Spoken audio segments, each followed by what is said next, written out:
네, 여러분 안녕하십니까? 워터서울 2021 국제 컨퍼런스 2일차 날에도 함께 해주신 여러분 진심으로 환영합니다. 어제 이어서 사회를 맡은 저는 김경미 아나운서입니다.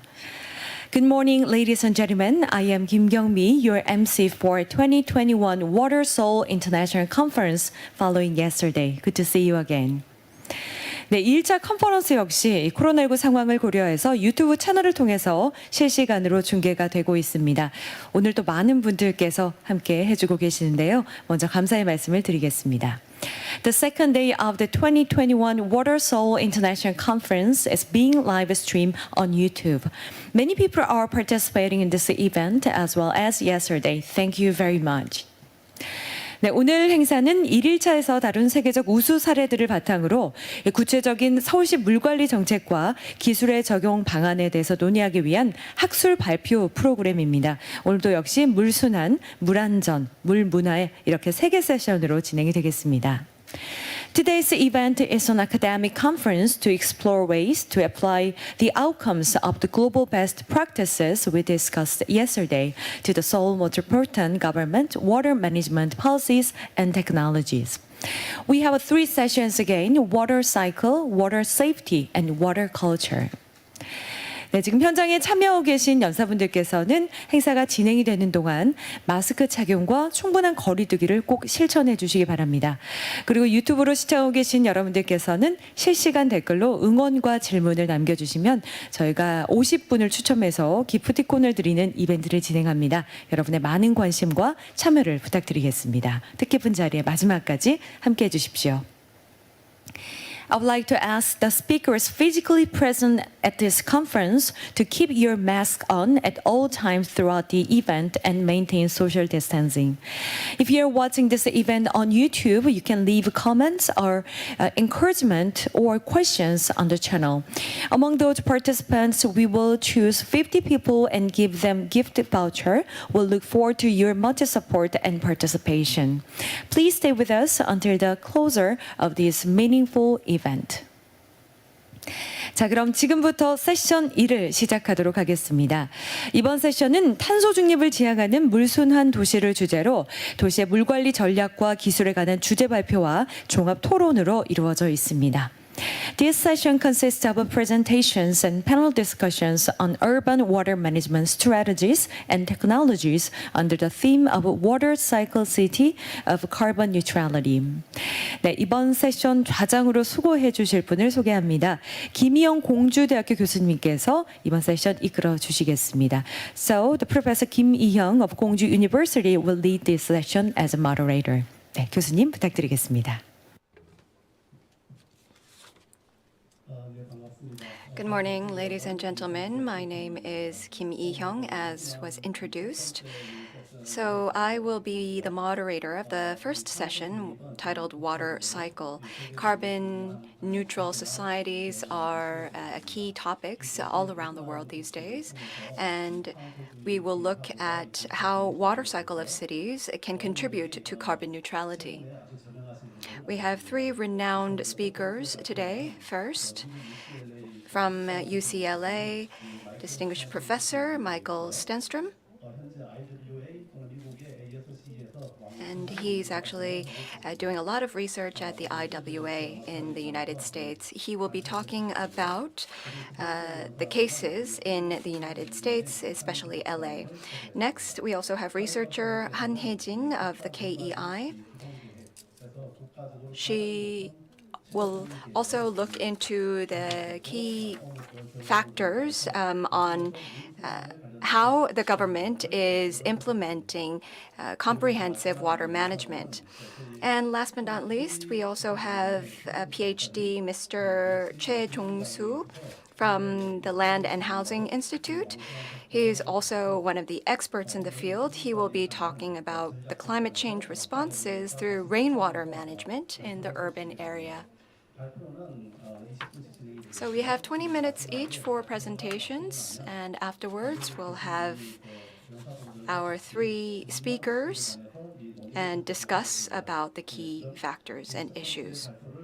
With that, I'd like to welcome Professor Michael Stenstrom.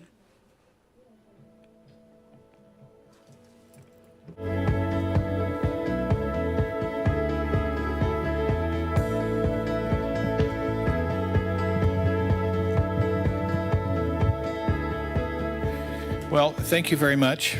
I spoke yesterday, so I have the pleasure of speaking again. And I'd like to thank everyone for inviting me to Korea. I've been here a number of times. I've been blessed with lots of good Korean students, some of whom have come back to Korea and are working now. So yesterday's presentation overlaps a little bit with this one and vice versa, but I'll talk about some general things here. And some of them will relate to papers that we published. And if you would like any of those, you can send me an email. I will put my email up towards the end of the presentation. So I'm from Los Angeles. I've been there 44 years. And I know something of how things work in LA, some good and some bad. But I'll tell you about some examples and some ideas we have for progress. So we really need to talk about low carbon, because low carbon means sustainable. And what is sustainable? Well, it's living the way we want to live in the future. We have a desperate need for actions, and cities and counties can do a lot. We have some examples in the last 4 years from the United States of how the federal government fails. But in spite of that, cities like Los Angeles have made a lot of progress. And I'll talk about some specific examples, and then I'll summarize. So sustainable is the ability to continue our society and preserve our values for this and future generations, not just us, not just today, and to preserve this quality of life and hopefully improve it, especially for those in developing nations. Sustainable means not depleting natural resources, using them in a conservative way. Some goals of sustainability are to improve the quality of life, provide sanitation. We heard some statistics yesterday about how many people in this world lived without reliable water sources or access to clean water. So we need to provide sewage or wastewater treatment. We have to do garbage disposal. And we really have to have healthful air. And that's often very challenging. We need clean and reliable water supplies, access to medical care. You know, the United States is supposed to be one of the more advanced nations with respect to medical care. But that's only if you can get it. There are a lot of people in the United States that really don't have good access to medical care. Affordable transportation. LA is known as kind of a motor city with lots of freeways and so forth. But I'm happy to report that we've been building a mass transit system. And as I left Los Angeles last week to come to this conference, I could look up and see the construction of the new train system into LAX. So in a year or two, you'll probably be able to get to LAX by train. You won't have to take a taxi or drive. Habitat preservation, that's really critical. We're losing it in so many places. And then we need employment for people. There's so many places in the world where there's just no employment, and that leads to really terrible results. So affordable housing, elimination of slums, guarantees for maintenance, careful energy management in housing. I noticed that there's some LEED buildings as I was walking here this morning. And access to open green areas, even in the urban environment. There's research that shows that just having some open green areas in neighborhoods reduces crime and provides other benefits. It's not clear why that happens, but it's clear that it does happen. Reliable, less polluting transportation. I'm really impressed with how many electric cars we have in Los Angeles now. And UCLA converted the top of one entire parking lot to a charging station for cars. Maybe 50 or 100 electric cars can be charged there. And we need to preserve historical, cultural, and religiously important sites. That goes without saying. So 75% of the people on Earth live in cities, but less than 2% of the land is devoted to cities.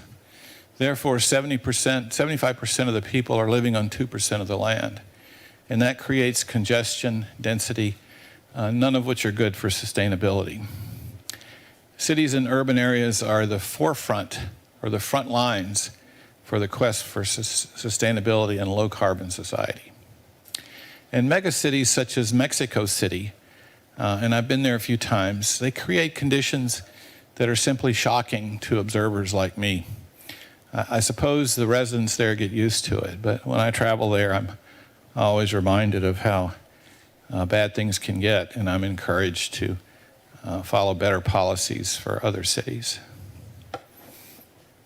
So poverty is the enemy of sustainability, and it creates knee-jerk or reckless actions to fix things. And they're not good actions. They're things that are done maybe to eliminate a short-term problem, but create long-term difficulties. And so poverty prevents environmentalism. It's hard to get people to support environmental policies when they're hungry. So Jared Diamond is a professor at UCLA, and he's written several books. And one of them is called Collapse. You may know him from his earlier, most well-known book called Guns, Germs, and Steel. But in Collapse, he talks about the collapse of societies. And he goes back to the beginning of societies like the Greenland Norse and Easter Island and so forth. And he talks about Rwanda.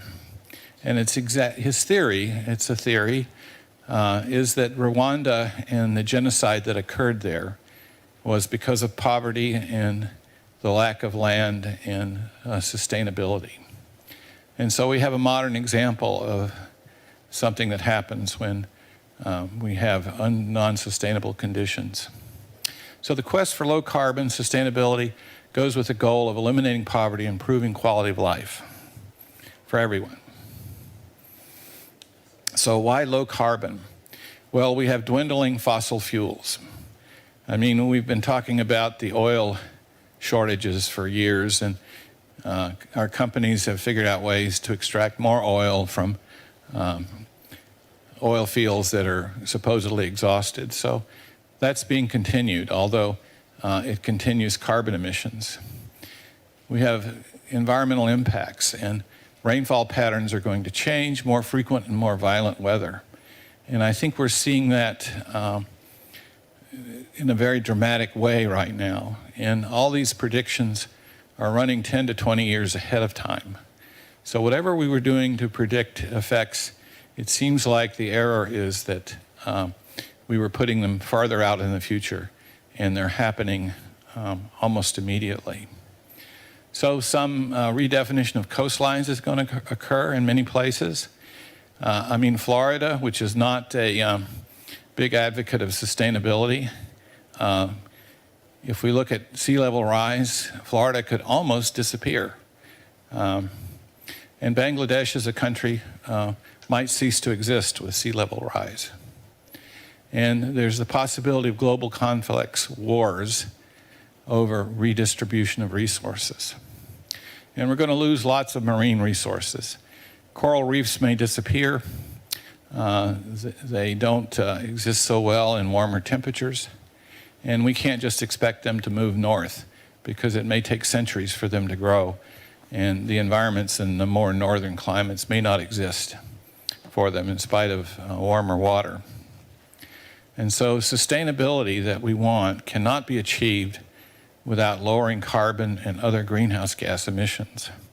So in my work, I've looked at the technologies that I'm familiar with, and I've tried to understand where we could remove greenhouse gas emissions. Now, this is a figure from a paper published in Environmental Engineering Science some 12 years ago. And it just shows where the contributions to global warming come from. And you can see greenhouse gas emissions are the dominant factor there. And we have soot particles from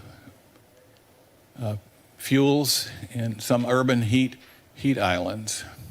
And then there's some cooling that occurs because of the albedo effect, although we don't really have a good way of predicting that or understanding it. So this is just one piece of evidence about where the global warming comes from, and that it's an anthropogenic or man-made effect, not something that's an aberration of changes. So here's a picture of predicted oil and gas production. And you can see it's going down, which is a good thing in most ways, although if you're a refiner, you're looking at the loss of your products. But hopefully we'll see the decline of carbon-based fuels. So there are plenty of alternative energy solutions. Some are not profitable at the present time, but clearly other energy sources are needed. So coal is the worst culprit. People ask me, why is it so bad for coal? And I say, well, coal is almost all carbon. So when you burn a molecule of coal, you make a molecule of CO2. If you burn a molecule of natural gas, you make a molecule of CO2, but you also get the energy from making two waters. So natural gas, while it's not carbon neutral, is much better than coal. We have nuclear power, and we have some new plants starting in the United States. It's cleaner and safer than most people currently believe, but it's not the panacea that some experts expect. The actual energy production step produces few greenhouse gases, but the uranium mining is not greenhouse gas favorable. We have a lot of stockpiles of uranium now, so we may be able to work those off. There are some new designs for nuclear reactors that have more inherent safety, and I know the Gates Foundation is funding one or more of those, and there's some others as well. So we might see a new generation of nuclear power that is intrinsically safer and that will produce fewer greenhouse gas emissions. Wind and solar offer great opportunities, and I'm proud of California's progress in both. I work with a lot of treatment plants. Treatment plants have buffer areas around them, and they're being populated with solar panels. You can see it from Google Earth. It's a great opportunity, a great use of solar panels, and the price is coming down with the greater production rates. So conservation offers significant but still limited opportunities. We've had lots of conservation, and there's no silver lining to COVID, but one of the benefits has been remote learning, remote working, and that has resulted in less energy consumption. I'm driving like maybe 1/5 the number of miles that I used to drive because most of my classes have been over Zoom in the last year. And we have some things that seem like a good thing but are perhaps not. Biofuels such as corn to ethanol, they produce something you can put in your gas tank, but it's not favorable in an energy way because the cost of making the ethanol in terms of energy can be higher than the energy that's produced. So lifestyle changes offer additional significant savings. And I've been talking to people about when we get back to normal. And I mentioned, well, the normal is not going to be the old normal. It's going to be a new normal. My wife's a radiologist. She's a professor of medicine at USC. And her job has changed from one of commuting in 20 miles every day to staying home most of the time and working in front of a big computer screen and actually being more productive. So you can't read this probably, but this talks about worldwide sources of energy. And I just put it up so you can compare some of the things like solar photovoltaics to coal. And this will help you see bits of it. So we can see that there's a lot of potential for solar photovoltaics. It requires some other challenges to be solved, such as distribution systems and storage. But I'm pleased to say that we're making progress on those, and we have some faculty at UCLA that are studying distribution systems. Because when the clouds come out, the solar energy declines and it has to be made up somewhere else. And so those are things that we're working on. So what can cities and counties do at the local level? So influencing global energy policy is beyond the capability of most cities and individuals, global energy policy. But cities and individuals can change their own behavior, and hopefully the many smaller changes can create large change. Various conservation and lifestyle modifications are possible. So this is some of the goals of Santa Monica, which is a city adjacent to Los Angeles. It's a separate city, but they have the interesting goals, and they've always been progressive. So to reduce energy uses by 16%, reduce potable water usage by 20%, and reduce solid waste volume by 50%.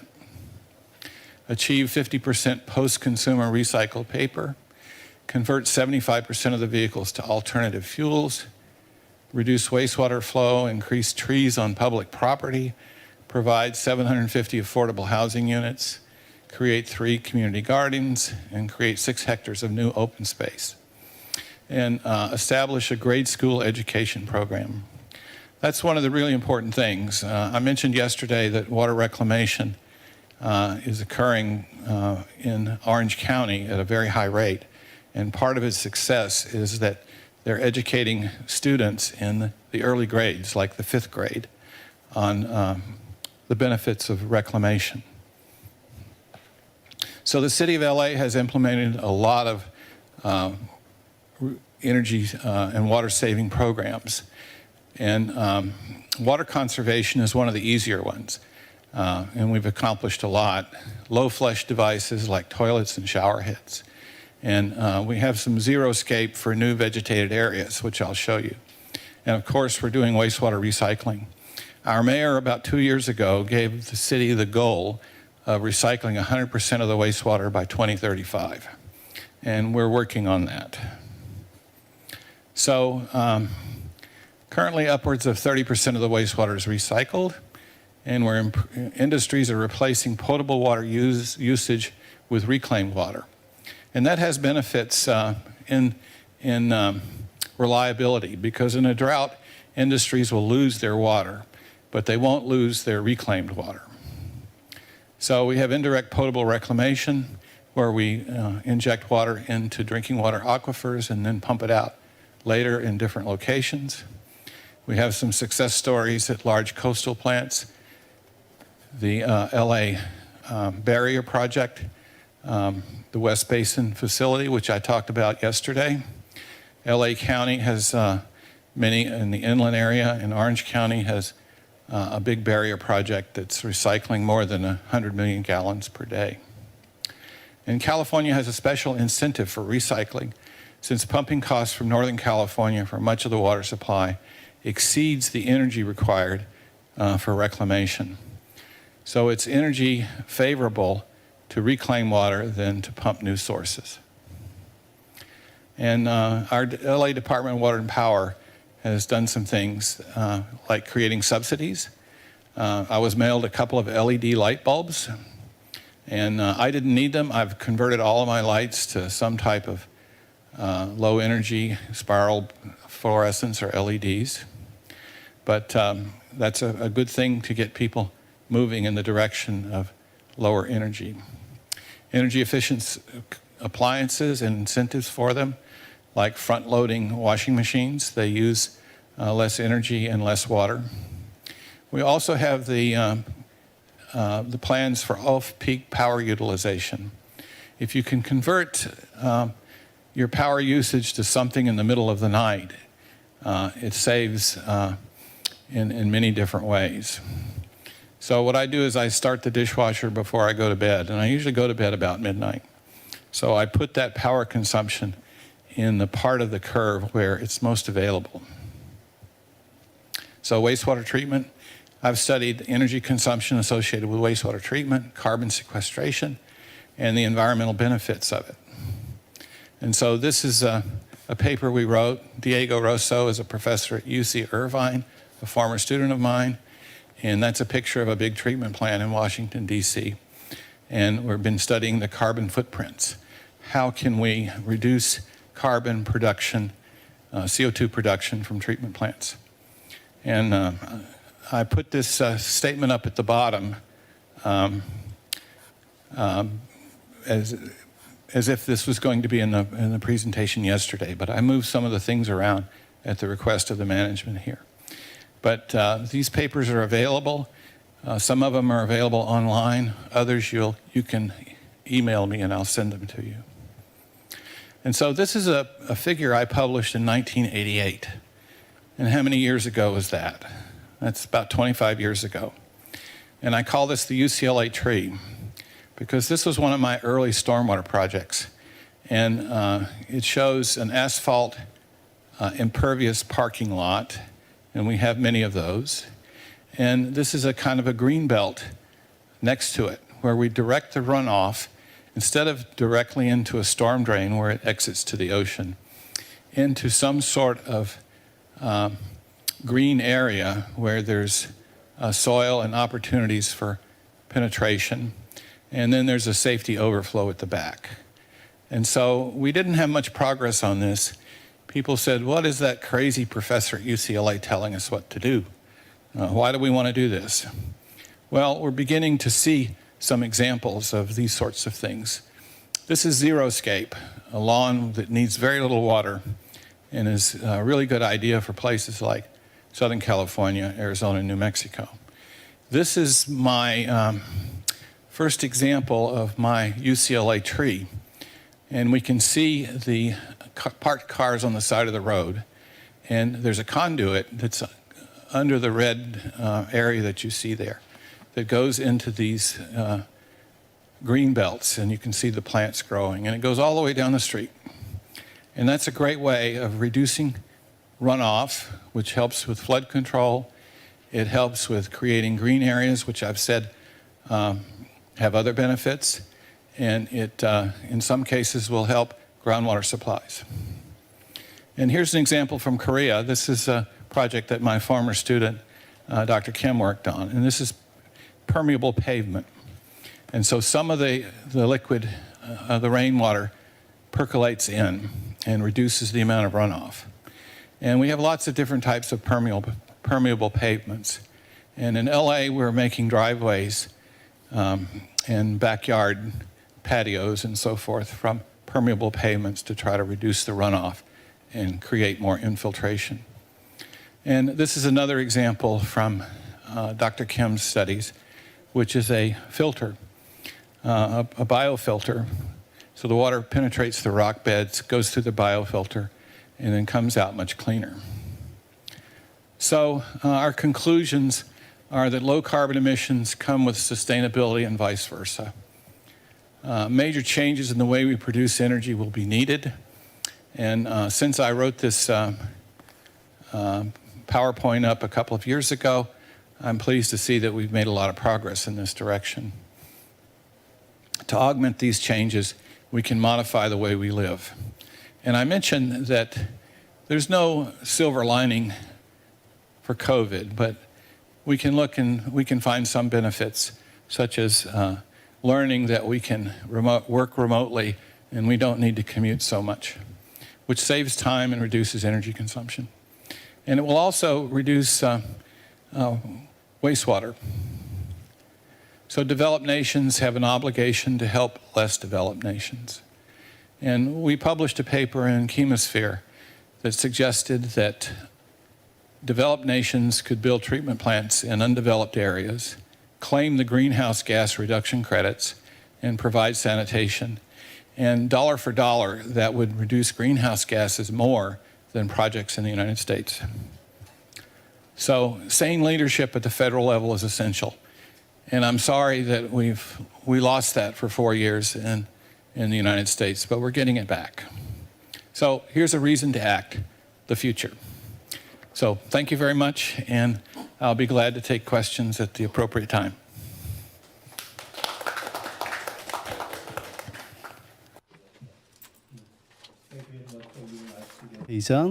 And valuable knowledges from your experiences. 방금 이제 그 마이클 스탠스트롬 교수님께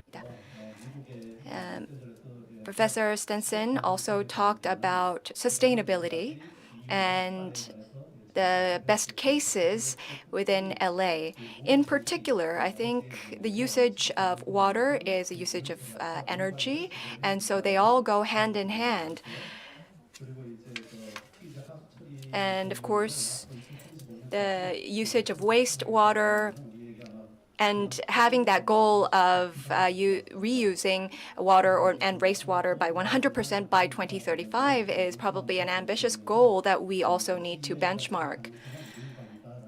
He also mentioned that water management is the correct management for cities. And next, we'll also move on to the next presenter, talking about comprehensive water management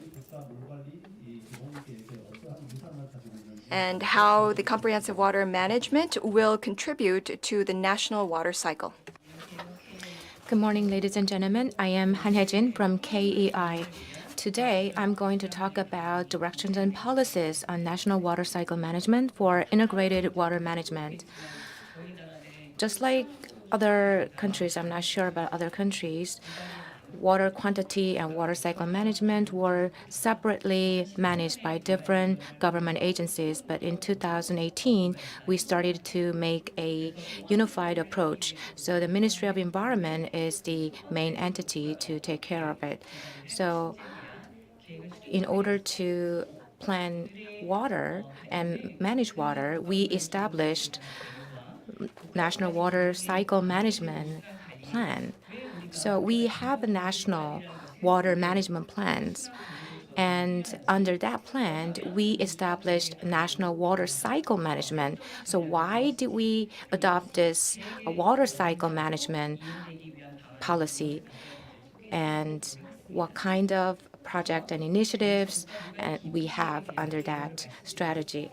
First of all, let me talk about the first National Water Management Plan. The first National Water Management Plan is the legally mandated water management plan of the highest level. It presents visions, and it also presents the strategies. So it is a 10-year plan, and the scope of the plan is the whole nation. Since this is the basic water management plan, it encompasses a wide array of areas. And after that, we established four major river basin water management plans. And it also includes how we can do it specifically. It also includes financial plans. So what is the legally mandated water management plan of the highest level?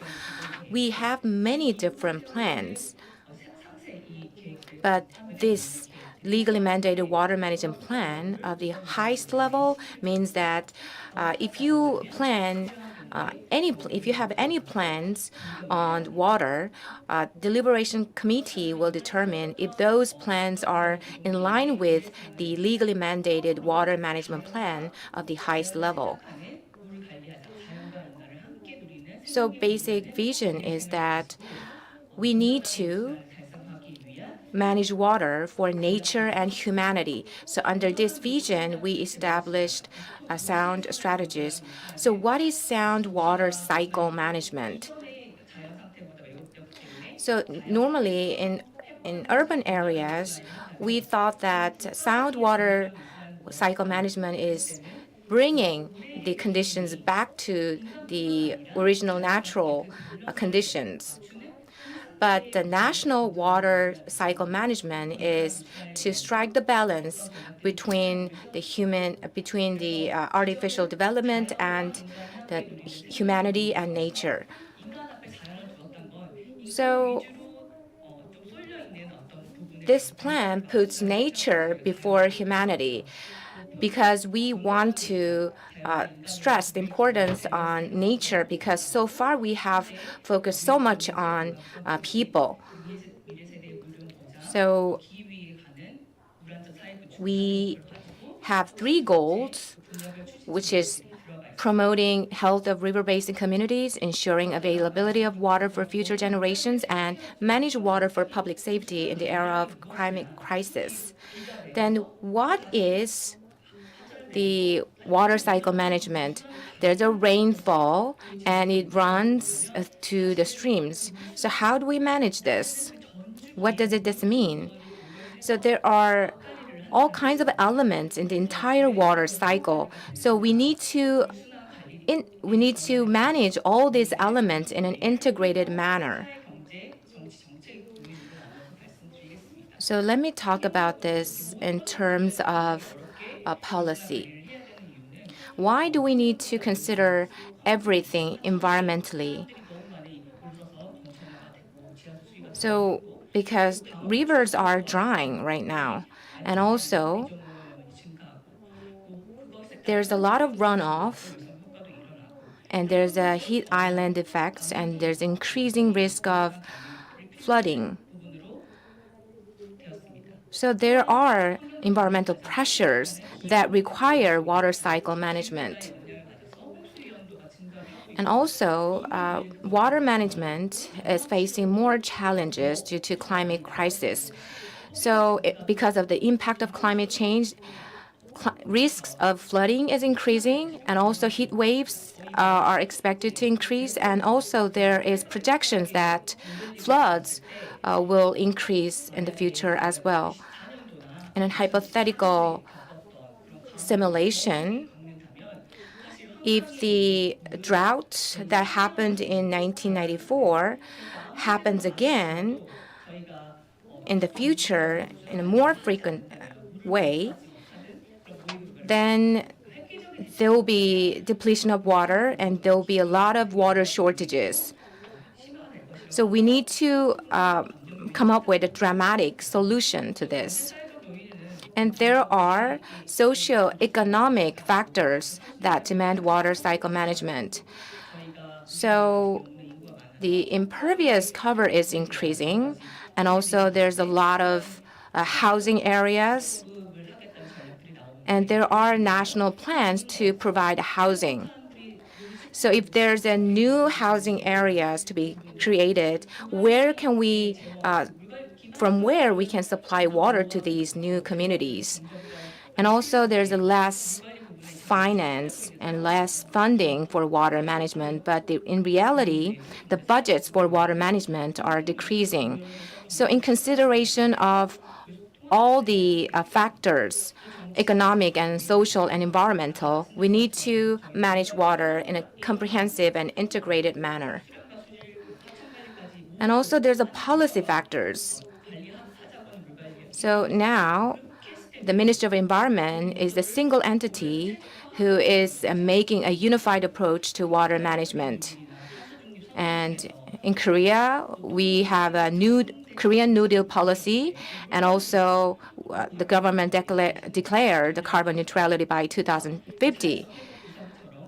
And also there were initiatives for recovering nature. All these policies are centered on humanity, but now there are signs that we need to focus on nature.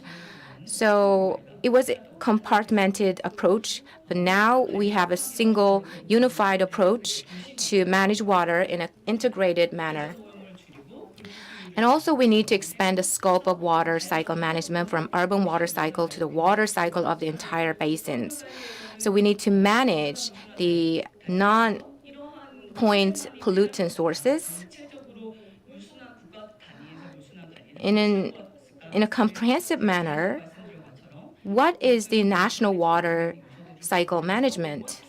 Again, I want to emphasize that we need to consider all the elements in the entire water cycle and establish integrated plans and comprehensive plans. So at many multi-levels and considering many factors, for example, carbon neutrality and efficiency, we need to establish strategies and plans. And we also need to create cooperative governance in managing and implementing this. And also, when we implement these policies and plans, the people should be able to feel the benefits. And also, the budgets should be provided for that, and each entity should take responsibility for implementing these policies. And we had city-based water cycle management plans, but we didn't have the national water cycle management. So in terms of managing water in an integrated manner, we established this. And we need to work together and collaborate with many relevant entities. That way, we can evaluate the weak points in many different areas. And also, we need to consider sustainability in evaluating the relevant project and plans. So for comprehensive and integrated water management plans, we had to have some legal foundations. So in the past, it was managed by the rural community level and urban communities. It was all compartmented, but we integrated all. So when it comes to managing water in cities, it was mainly focused on impervious cover. So we were focusing on reducing LID before, but in the future, we need to consider many other factors, for example, including green areas. So green infras and existing infras should be integrated and combined. And also we need to make the local governments to take more responsibility. That is a Green New Deal. And we also talk about water neutrality. So when you use water, it will impact the environment. So it's called a net zero water. So we need to minimize the amount of water that we take from the water sources. So in buildings, in industries, in cities, we need to achieve this. So Coca-Cola is a good example. So to make 1 liter of Coke, they used 1.9 liters of water. And in rural areas, we need to manage water cycle. But you might say in rural communities, there's no impervious cover. But now the focus is not only just the impervious cover. Even in rural communities, people use water.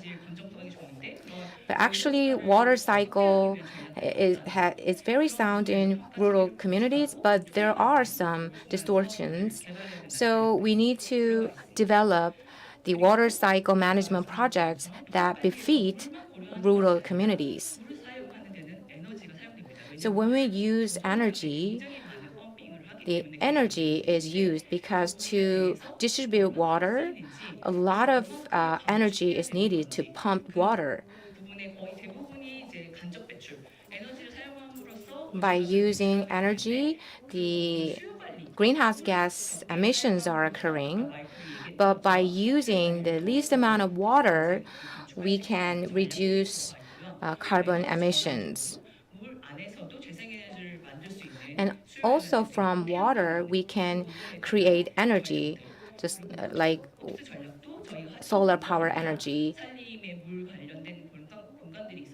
And there are areas related to water, so we need to increase the areas that can absorb carbons. So all these acts and factors should be considered, but it's very difficult. In order to do that, we need a lot of data. So using smart technology in the fourth industrial era, we are collecting data. So we need to use many different data, spatial data, time data. And by using digital twin water cycle model, we need to run simulations. So we need to digitalize the existing SOCs.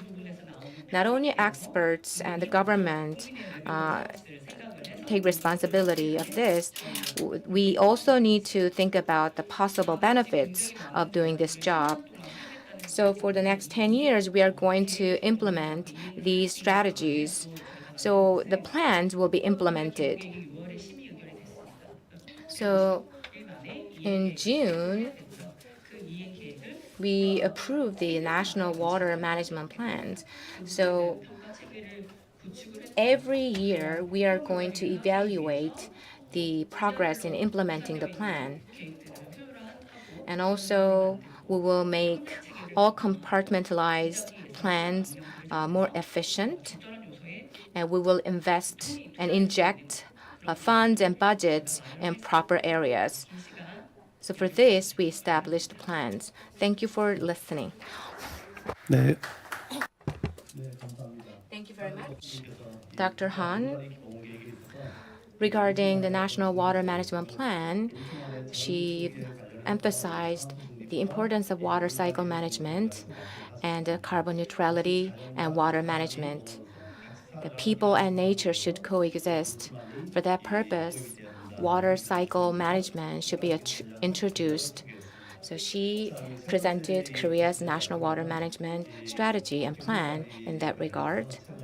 The next presenter is the expert in rainwater management. 도시 우리 세종시의 So he will be talking about the water cycle in Sejong City. And so that's why he'll talk about the rainwater management in the urban area. Hello.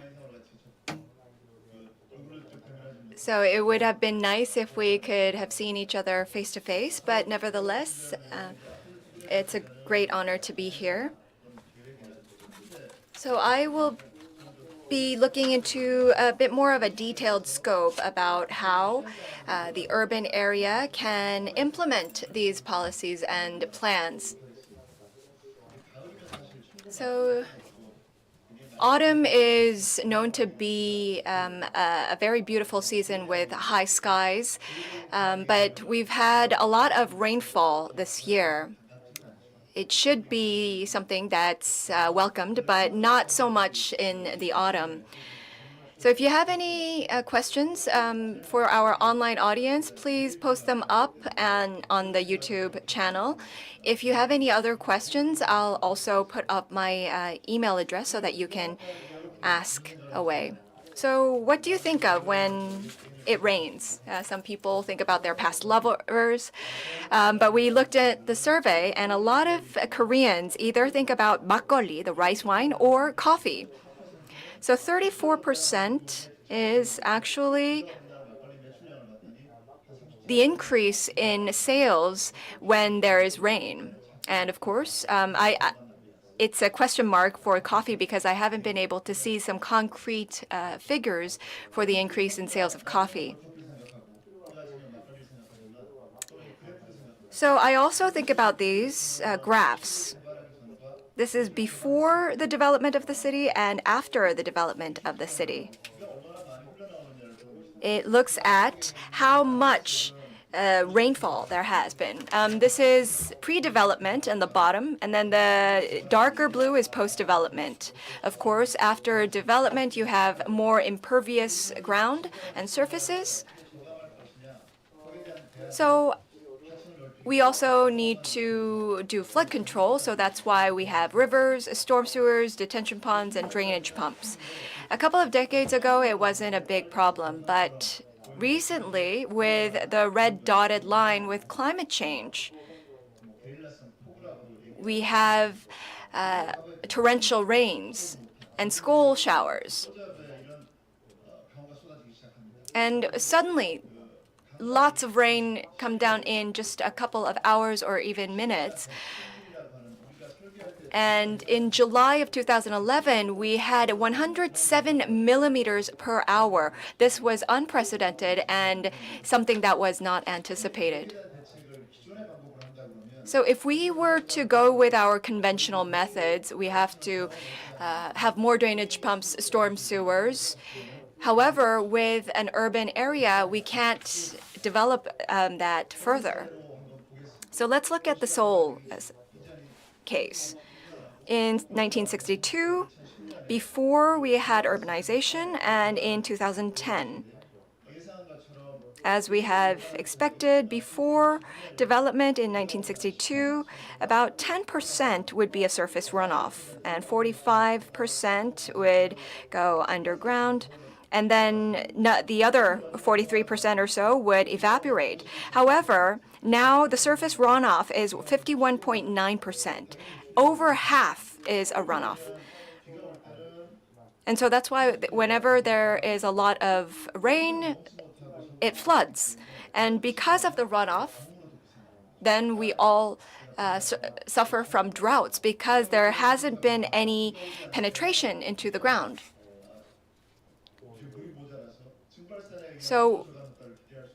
And there's no kind of evaporation, and there's no cooling off either. So that's why we turn on the air conditioning even more. As a result, we have more carbon dioxide emitted and greenhouse gases. And something that goes hand in hand is the minimizing of green spaces. I live in Seoul right now, but let's look at the map. Let's go on a time machine and go back to the 1980s and then come back to present day. From 1980 to now, let's look at different green patches within Seoul. The red is the urbanization area, and the greener it is, you have green space. The yellow parts is farmland, and the blue is water. So this is 1980s. You have to see how urbanization develops. This is 90s, 2000s, 2010s. So about 3-4 years ago. You already have in red the Seoul city center, and then it's all spreading. This is still progressing because the red spots are all spreading out towards the outer skirts of the area. So with a lot of rainwater and with a lot of runoff, you don't have any cooling off of evaporation as well as surface penetration. We started our meteorological monitoring since 1907, and we have all of the data except for 1950. So the the gray is the average temperature, and then the blue graph is the minimum temperature. So you can see over the last century, you see the temperature rising. When I made this graph, I thought that the maximum temperature per year would start to increase for summer. If you look, you have about 35 degrees Celsius. However, for the past 110 years, there hasn't been that much of a difference. Let's look at the minimum temperature. In 1907, the lowest was maybe minus 20 degrees Celsius. However, it surged. And then in 1919, it was maybe negative 12 degrees or so. And you could actually see in the wintertime that the Korean Peninsula became hotter. But in the summer, we actually feel that it's becoming hotter. Why is it? So this is heat wave days and tropical night days in Seoul. So heat wave days is over 33 degrees Celsius, and tropical night days is 23 degrees Celsius at night. So we looked from 1907 to 2020. And looking at the graph, From the 1980s, you can see that the graph is increasing. But in fact, if you go back to the 1940s, you had even more heat wave days, and there's a higher peak then. This is the number of heat wave days. So maybe 30 to 40 days have higher temperatures of 33 degrees Celsius. So with in the year 2000s, you have an increase in the heat wave days. But then let's look at the tropical night days as well. If it's hot in the day, of course, it's going to be hot in the night as well. I ended at 1970 because before that, the pattern is different. After urbanization from 1970 to 2020, if you had heat wave days, then you had tropical night days. However, before 1970, it's not that pattern. You don't have the tropical night days, even if you had the heat wave days. In fact, the city buildings actually absorb the heat, and then at nighttime, they release that heat into the city. But before 1970s, you could actually have cooler nights because there weren't any of those buildings to absorb the heat. I think that you'll be able to see the similar pattern in the outskirts, in the suburbs like Kongju or Yangpyeong. And you also see the annual precipitation in Seoul from 1907 to 2020. Then, what kind of rain do we have? Is it the frequency that's increasing, or is it the actual volume and the strength of the rain? So you have different levels, greater than 30 millimeters, greater than 80 millimeters, and greater than 100 millimeters. The one on the top is the smallest, greater than 30 millimeters. If you go out in the morning, and then you have light rain, and it still rains until you come back home, then that's maybe greater than 30 millimeters. But that is actually decreasing from 2010 onwards. But what's increasing is greater than 100 millimeters. You can't even see that during the monsoon season. It's really when it's a torrential rain or when it's storms. And you can see that the increase is quite high compared to 1970 to the latter half of the 2000s. You have maybe 3, 4, 5 torrential rain incidents per year.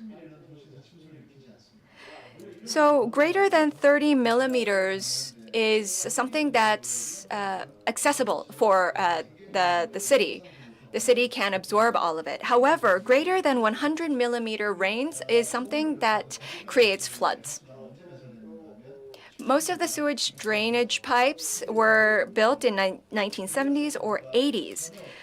They really did not have torrential rains or storms, so many storms back then.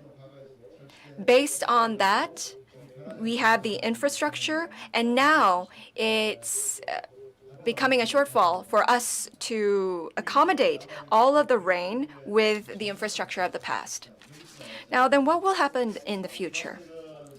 On the left, you have things that are increasing, heat waves, floods, droughts. If you leave it be, then it will continue on in a linear way. There's also things that are decreasing, surface water, groundwater, and green space. If we do not act, this will not change. So we need a turning point. So rainwater is a great asset for us. However, rainwater has never been treated in the way that is something of a valuable or a precious resource. So with the sewage and drainage, the goal of it was to drain the water, rainwater, or whether it's sewage. So we started our recycling since 1995. I think that we're one of the countries that do it very well nowadays, but if we do that, we can actually have the amount of garbage that is put underground. And I believe that that's also the case for rainwater. We need to be able to reuse the rainwater. We only collect it and throw it away. So this is the LID, or the low impact development methods. So it's not about the high-tech IT technologies that look into electronic goods, but it's more of a different kind of environmental technology that we need. It's kind of like applying the recycling method to water.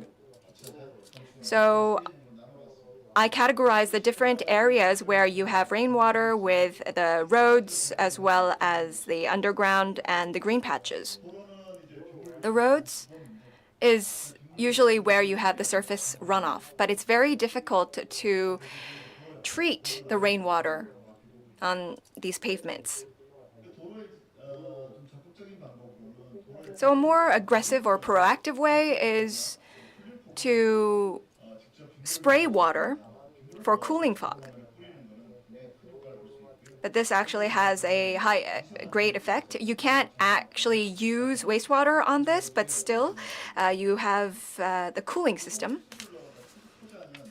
And for pavements, the permeable pavements are usually just used on the pedestrian roads, but in Sejong City, we're actually using the permeable pavements on the roads.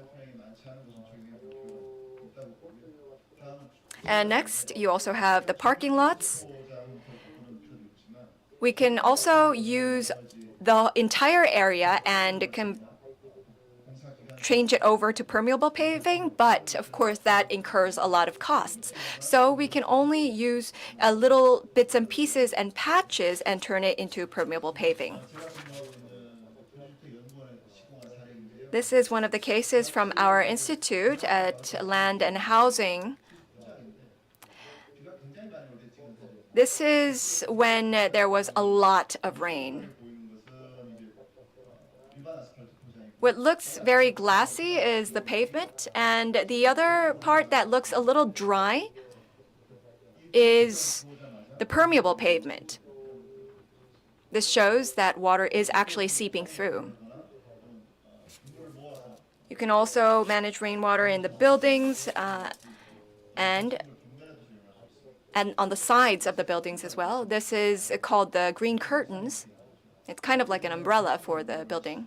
This actually adds to decreasing the building's temperature by 15 degrees. And you can also make use of the rooftops.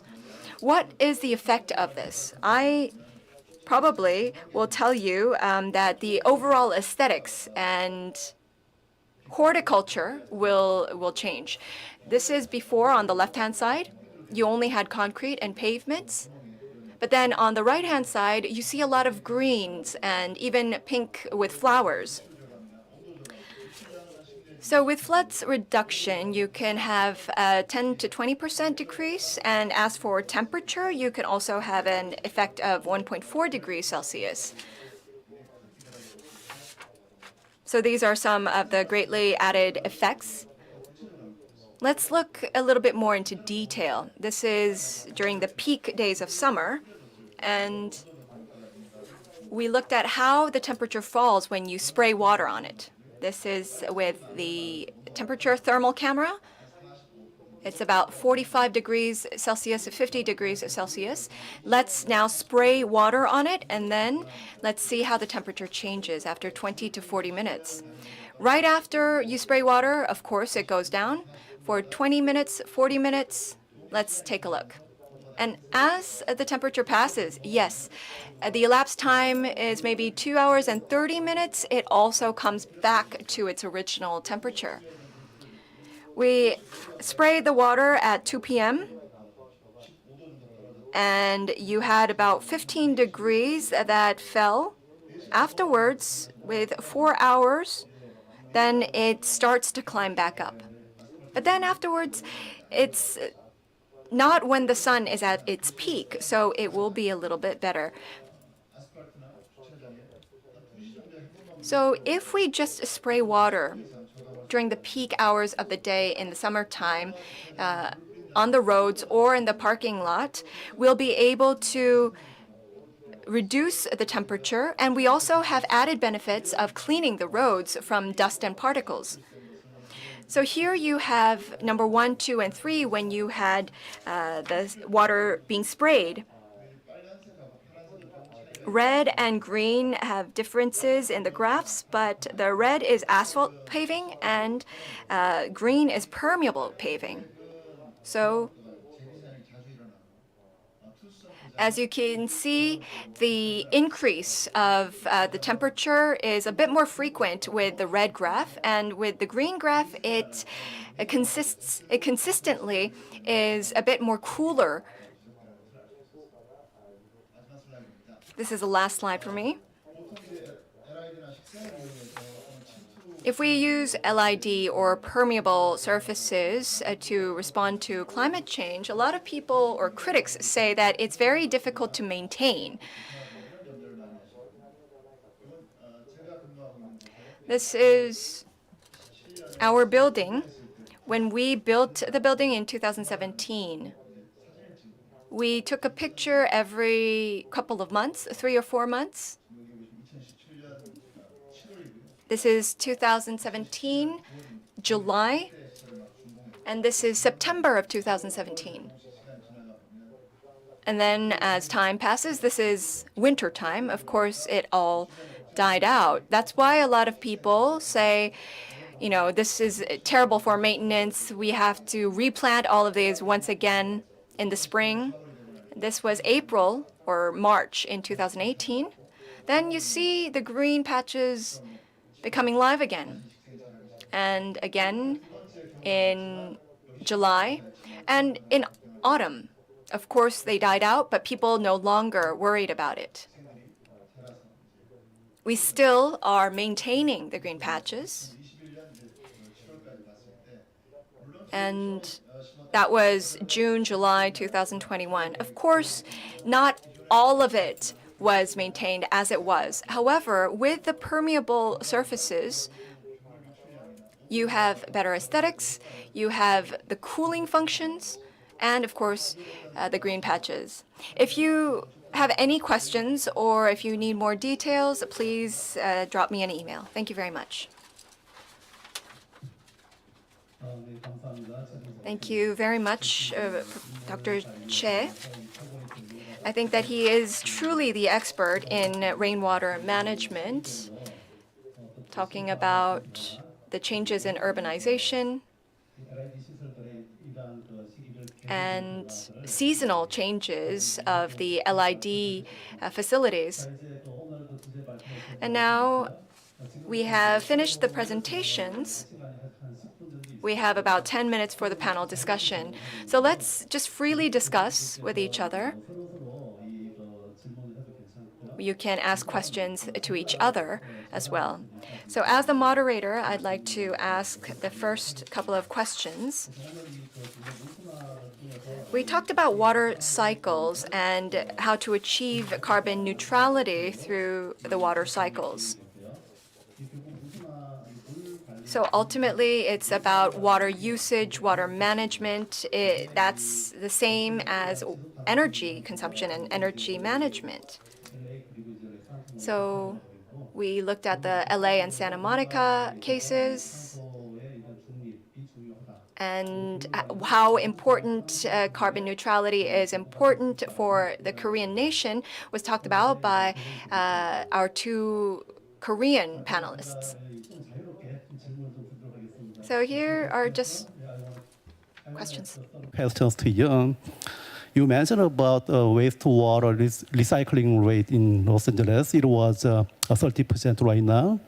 And you said it will be increased more in the future until 2035. And then do you have any more strategy to increase wastewater recycling rate in LA County? Yes. One of the big projects is the West Basin and the Hyperion treatment plant, which is our major treatment plant, is undergoing some modernization to produce more reclaimed waters. And those will go into what's called indirect potable. For myself, I am favoring more distributed reclamation systems. So for example, we did a study of reclamation in, say, the Hollywood Hills. And if we want to produce reclaimed water at Hyperion, which is at the coast, the power required to pump the water back to this other location is as much as treatment. So I'm advocating that we build satellite plants at locations where we need to reclaim the water, where there's a reclamation need, and build the plants there. And that's a change in the paradigm from big, large regional plants. And it requires a slightly different way of thinking, but I believe it's a more sustainable, better alternative in the long, long run. And we've been doing this in sort of a limited fashion over the years, because in my presentation yesterday, I showed plants that are inland that produce reclaimed water that are 30 or 40 miles, or maybe 70 or 80 kilometers from the ocean. And so we're producing those reclaimed waters inland where they need to be used. And it has other benefits, that it reduces the size of the sewers. So those are two ideas that I have. And the other thing I'd like to say, which I might have said yesterday, is that if we're going to produce reclaimed waters, we have to have advanced treatment systems like reverse osmosis and so forth. But for those to be most effective, what we have to do is optimize the biological treatment as much as we possibly can, because that will result in lower overall cost and energy, producing the best reclaimed water for further treatment through reverse osmosis. Okay, thank you very much. And also one more questions about city of Seoul. We have a very big centralized wastewater treatment plant. We have only 4 big wastewater treatment plants. So which is very difficult to reuse that wastewaters in city areas. And how? And then can I ask how many wastewater treatment plants in Los Angeles County or City of Los Angeles, and how are they trying to increase that recycling rate? And also, how the decentralized wastewater treatment plant is it really needed in Seoul City? Well, I don't know specifically about Seoul City. I've done some studies here on the Han River, but your situation with one big central plant is similar to what we have in a lot of places, in that in former times, the one large central plant was the most economical solution and protected the environment.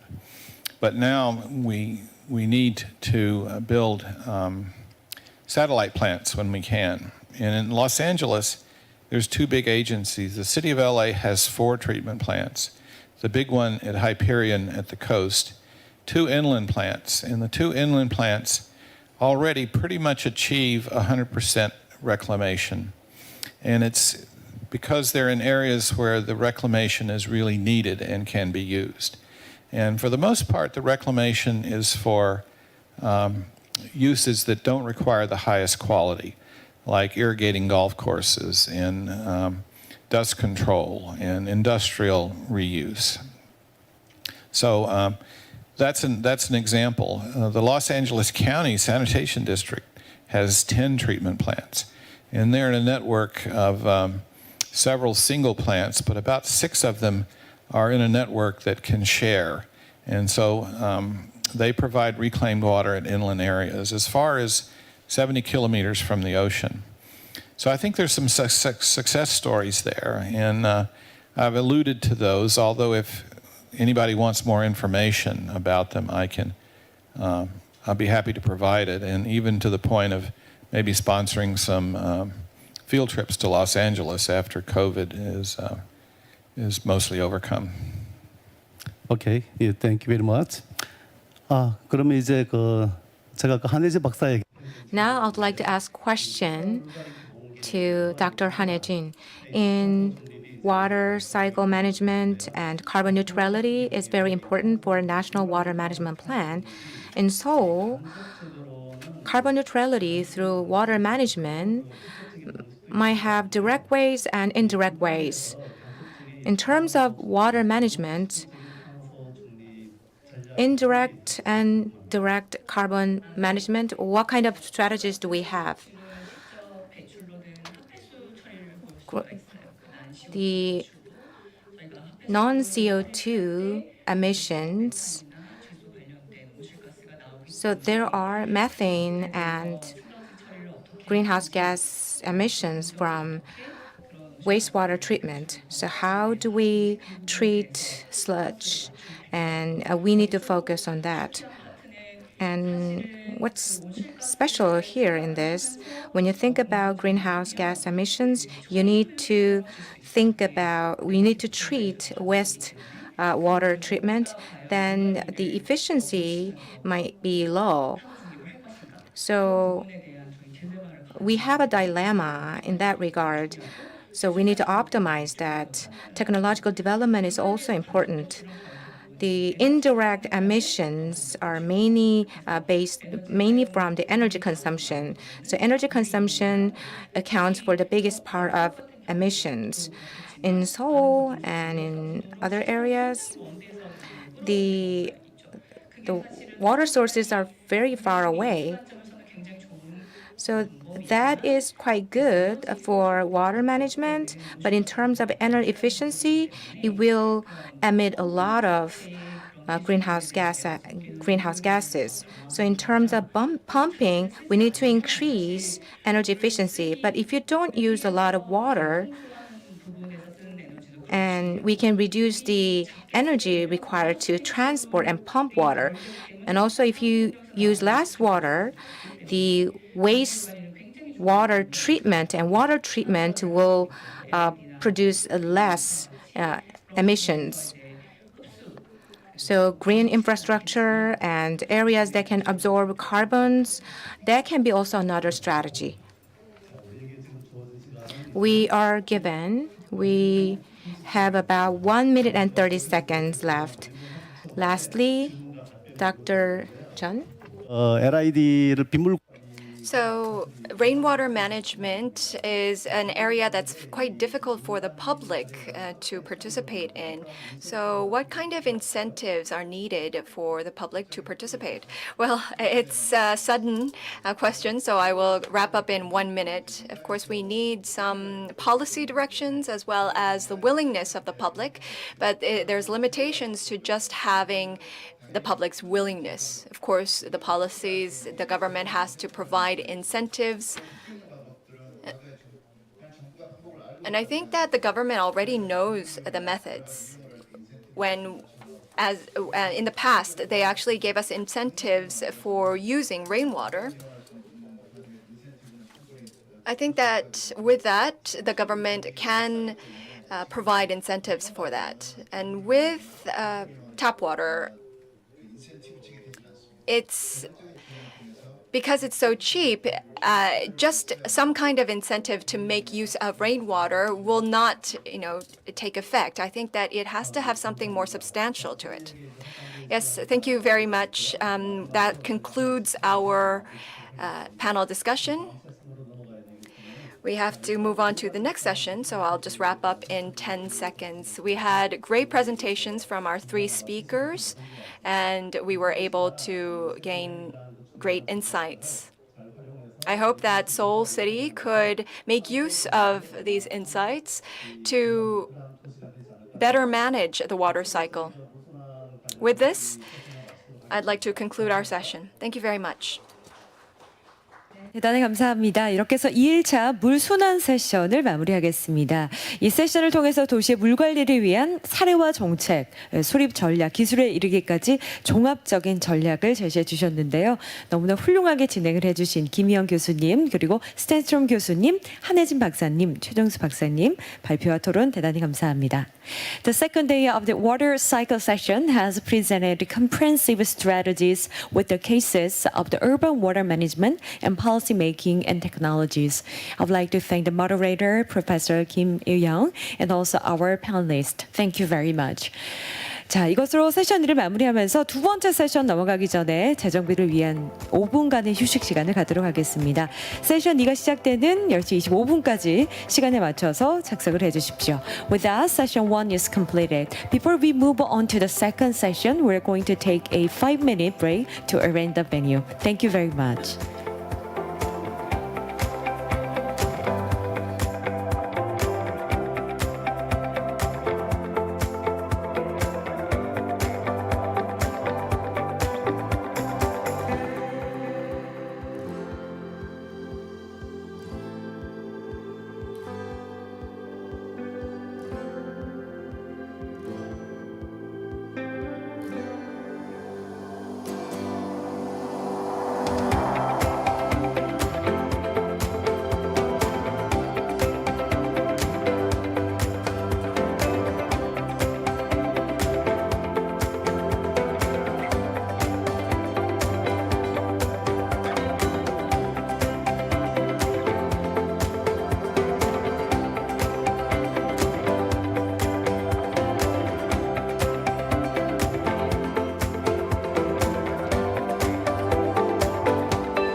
네, 이제 계속해서 컨퍼런스를 이어가도록 하겠습니다.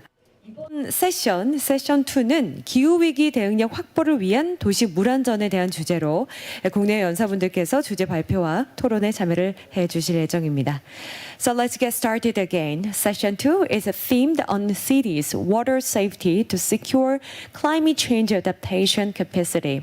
Speakers from home and abroad will make presentations and engage in discussions under the topic. 네, 이번 세션 중부대학교 이주원 교수님께서 자장을 맡아 수고를 해주시겠습니다. Professor Lee-Hyung from Joongbu University will be moderating this session. 자, 그럼 자장님께 마이크를 넘기도록 하겠습니다. Good morning, ladies and gentlemen. I'm Joo-Heon, professor at Joongbu University. In the previous session, we discussed water cycle-related issues.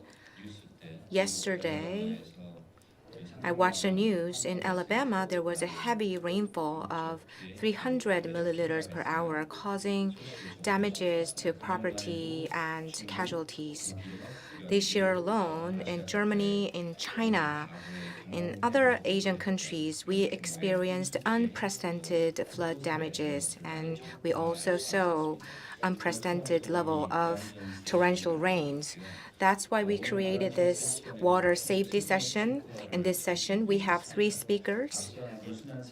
In the previous session on water cycle, all the speakers were present here physically, but due to the COVID-19 pandemic, 2 speakers in our session couldn't be here physically, and only 1 speaker is here physically, but the other 2 will connect to us virtually on Zoom. As a moderator, let me explain to you about this session and the speakers here. Professor Nakakita Eiichi from Kyoto University will be our first speaker. And there's one similarity among these 3 speakers. They all majored in hydrology statistics. They are the experts in this field. And to evaluate climate change, you need to analyze long-term data. That is the safest way. So these 3 speakers' presentations will present a lot of tips and implications for establishing water safety plans for Seoul. The second speaker is Professor Thomas Kjeldsen from University of Bath in the United Kingdom. He actually studied in Denmark, and he went over to the United Kingdom, and he worked in the Ecology Hydrology Research Center. And also, he invests a lot of time in designing floods. The third speaker of the session, Professor Jae-Hyun, is my longtime research partner, and he has developed technology for standardizing floods, and also he contributed to developing standard technology in that regard. And he is a key member of our hydrology academic society. Let's give the floor to the first speaker. The first speaker is Professor Eiichi from Kyoto University. Is he here online?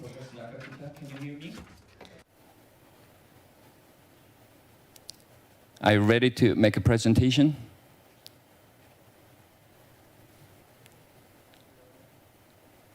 I cannot hear you, boys. Please turn on your mic, please.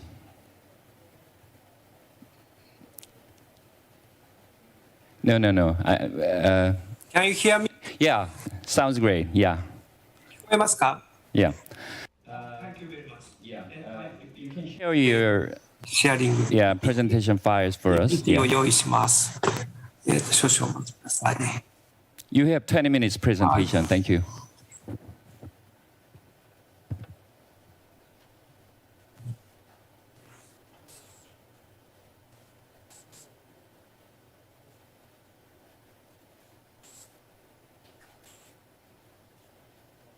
聞こえますか?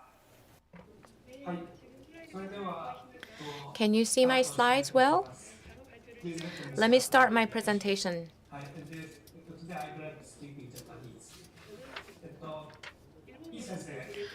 I'm going to speak in Japanese. Thank you very much for your kind introduction. I am Eiichi. I am teaching at Kyoto University, and there's a disaster prevention research center. I'm the head of that center. I studied hydrology, but also my major is but my major is hydrology, even though I'm involved in meteorology and hydrology statistics. This is the main points of my presentation. First, recently, we have seen a rise in climate-related disasters. So we need to adapt to it. So we need to immediately come up with response measures to that. Prediction of climate and prediction of its impact. That was one of the areas of my research. So based on that, we can come up with response and countermeasures. So how climate change will impact us, how much risk it will present to our lives. So I am quantifying that impact, and we see the impact of climate change in our daily lives. In about 30 years, the average temperature of the Earth will be a lot higher than the industrial era. So no regret adaptation strategies. We need to take these strategies and implement these strategies right away. Science-based approach should be made, and there are a lot of things we need to do this. So there's an absolute need to take these measures. In Japan, goals, designs, and standard. So new goals. So we are applying all these factors to our strategy, and we are improving and amending our strategies. And there's a resilience and sustainability. So I'm going to talk about this later. So reflecting all these factors, we need to formulate response measures, and based on this, we need to change our policies as well. So centering on these main points, I'm going to make a presentation. In Japan, we are seeing an increase in the number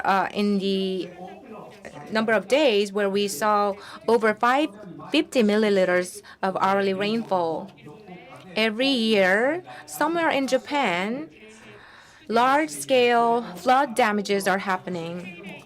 And due to hails, we are seeing damages and problems. Recently, global warming was a main culprit behind this. About 7 to 10% of the disasters are caused by global warming. It was already scientifically proven. Already, we have entered the era of global warming. We need to be aware of that.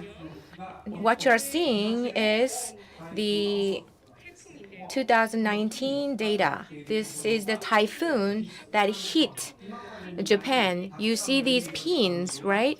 And these pins represent the areas where we had record high rainfalls. This is the situation a year ago. In Korea, you call this monsoon season, right? We also have monsoon season in Japan. So this is the rainfall for 72 hours. We had a record high amount of rainfall. So every year we are seeing a renewed record in terms of rainfall. The frequency increased and the intensity of rainfalls is also increasing. And in the areas where flood damages were rare, we are seeing frequent damage caused by rainfalls. So how we need to adapt to this new environment? We need to establish new strategies and new plans. Based on science, we need to come up with adaptation strategies. And also, the old history and the experiences of the past, that should be also our references. And in the academia and in meteorologists and other scientists, we are predicting the climate change. The meteorologists and policymakers, they should also work together.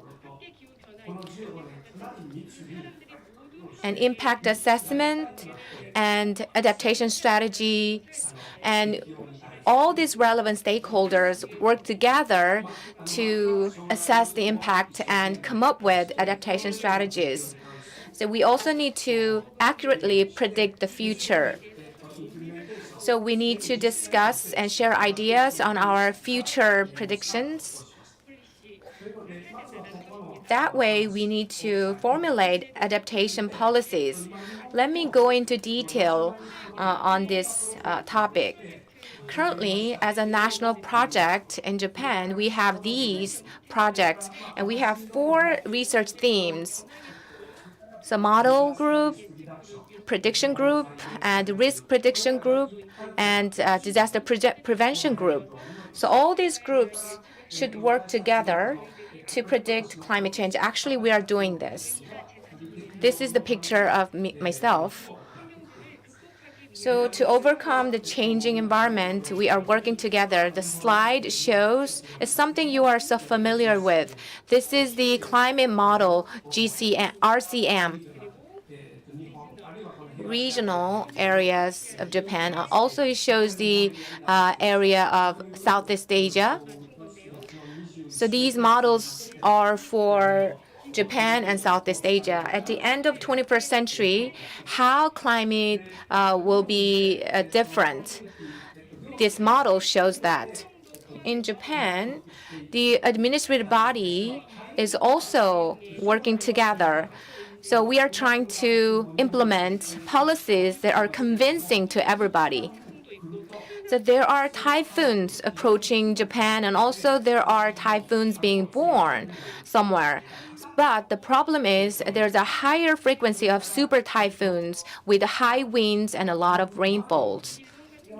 In Japan, from April to July,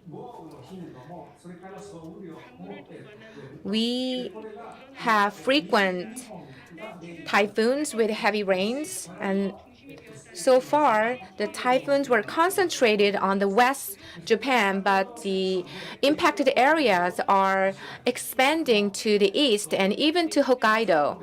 So in the past, only the west part of Japan was affected by typhoons, but it is expanding to other areas. And also we have torrential rains, and the number of torrential rains and intensity of torrential rains is increasing at the same time.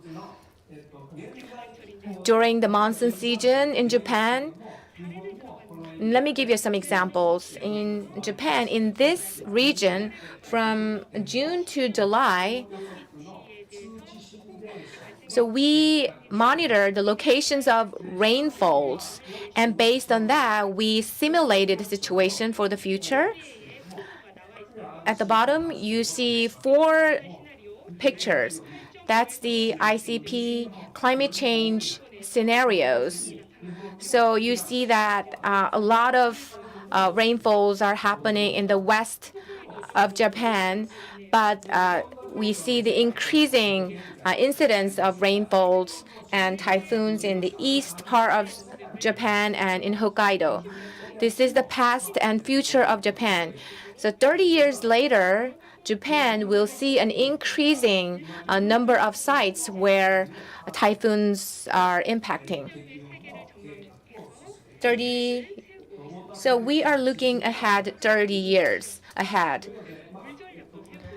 Based on that, we are establishing water strategies. Here, it says northern limit. It means the limitation in the northern part. So the northern limit is expanding, it's going further up to the north. This is the pseudo-warming numerical computation. This is called X-band radar. And this is the climate experiment. And on the right side, you see the pseudo climate simulation. You see the increasing intensity. So why this is happening? We are researching on that. And based on that, we will come up with countermeasures which can mobilize the administration and also can convince the public. So how serious it will be in the future, we made that predictions as well. So these are the risks for the future. So there are 3 exposures, the hazard exposures. So based on that, we predict the future. And we also predicted the population density. And exposure is also an important factor in predicting the future. Anyhow, when you look at the right side, you see the graph, the impact risk and population are the 2 factors in this graph. So water protection and heating and the manipulation of air coolers. So using these methods, we can adapt to the climate change, or we can mitigate climate change. So adaptation and mitigation can be adjusted and controlled. That is the response to climate change. So you need to do the 2-track thing, mitigation and adaptation. Currently in Japan, the red line shows the current target we are setting.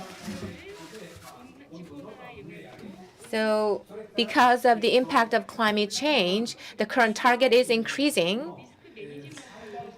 And as part of risk management, up to what level you are going to manage the risks? We need to think about that. Currently in Japan, the maximum crisis management receives a lot of attention, and there's a lot of discussion going on maximum crisis management. Regarding adaptation,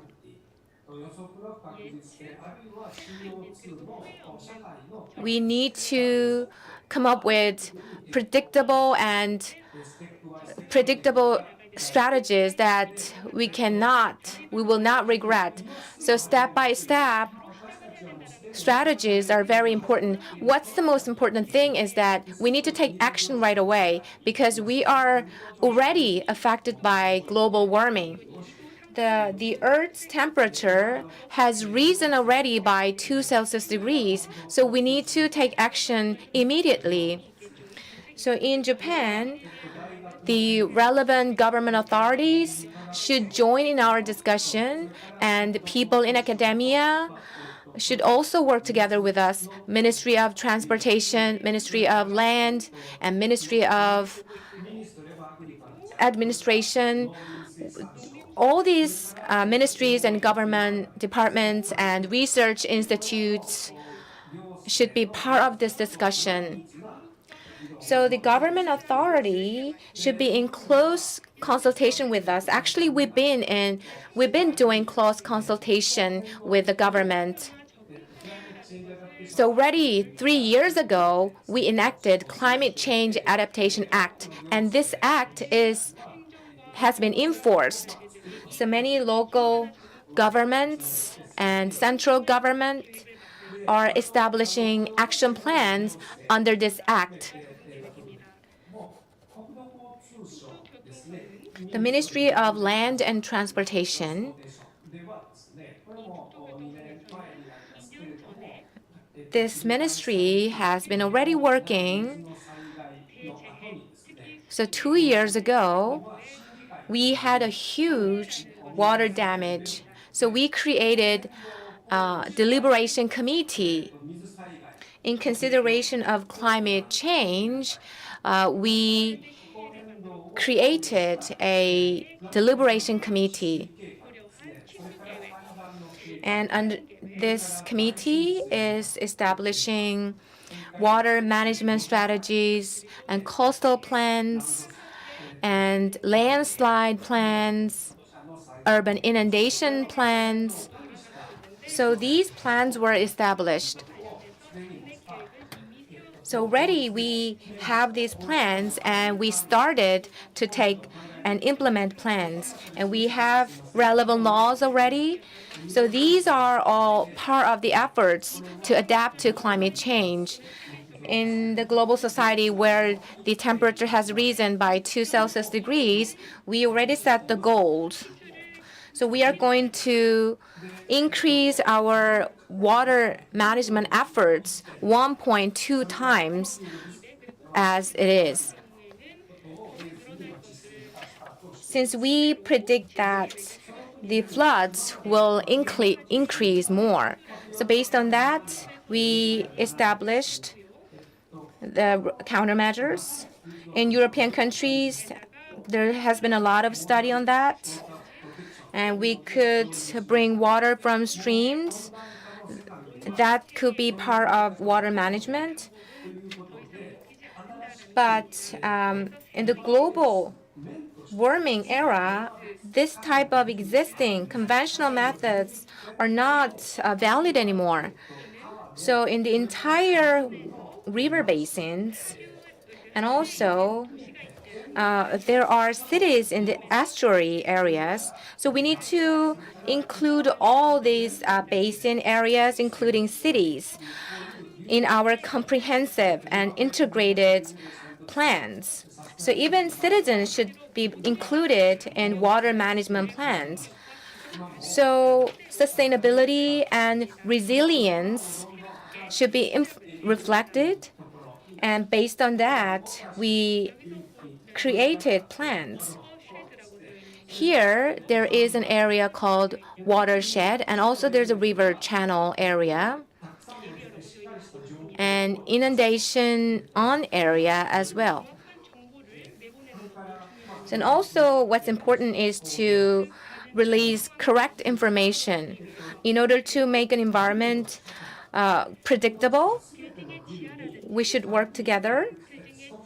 And in every building, it's underground basement areas, some countermeasures to climate change should be embedded.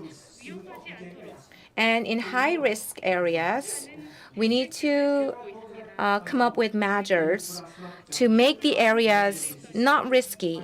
In terms of infrastructure,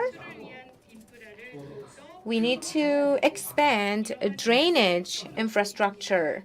So we are and we have been establishing those plans.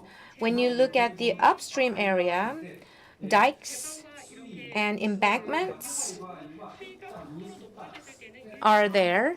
So when the water level rises high, the water goes over to the paddy field, and the paddy field can capture the water. That is the traditional way of controlling water. It originates from Meiji era. So utilizing this traditional method, the rural communities will respond to floods and heavy rainfalls. In your own respective area where you live, so you might surround the areas with embankments and dikes. And now look at the urban plans in consideration of disaster prevention.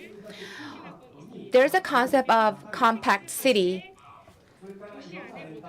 So inside a city, you need to put everything in a compact manner. This urban plan has started already. So the compact city should have low risk. And in the compact city, they should have independent. In the past, they had independent plans, but there should be comprehensive plans. In this regard, we have different laws that have been enacted. And also, we need to provide relevant finances.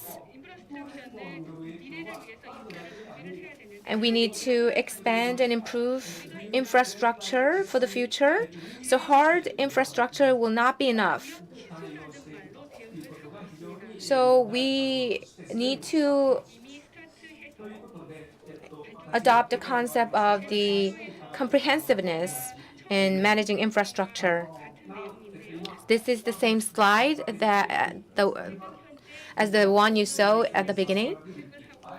So we are predicting the climate change and its impact, and based on that, we consider resilience and sustainability. That's the main points of my presentation. Thank you very much. With this, I would like to conclude my presentation. Thank you, Professor Nakakita. So the adaptation strategies, it was a very good example of Japan. Not only the technological aspects, but also policy aspects were introduced in his presentation. By the Professor Thomas of the University of Bath of UK. He prepared talks about detecting change in UK flood data and implications for design flood estimations. Professor Kjeldsen, are you ready to make a presentation? You on the line? I should be here. Okay, let's go in. Well, thank you very much. Thank you very much for the invitation. Just very sorry that I couldn't actually be in Seoul to do it. So I was asked to talk about some research we have done on change in flood and rainfall data in the United Kingdom and possible implications that might have for design flood estimates. So I will focus primarily here on the flood data.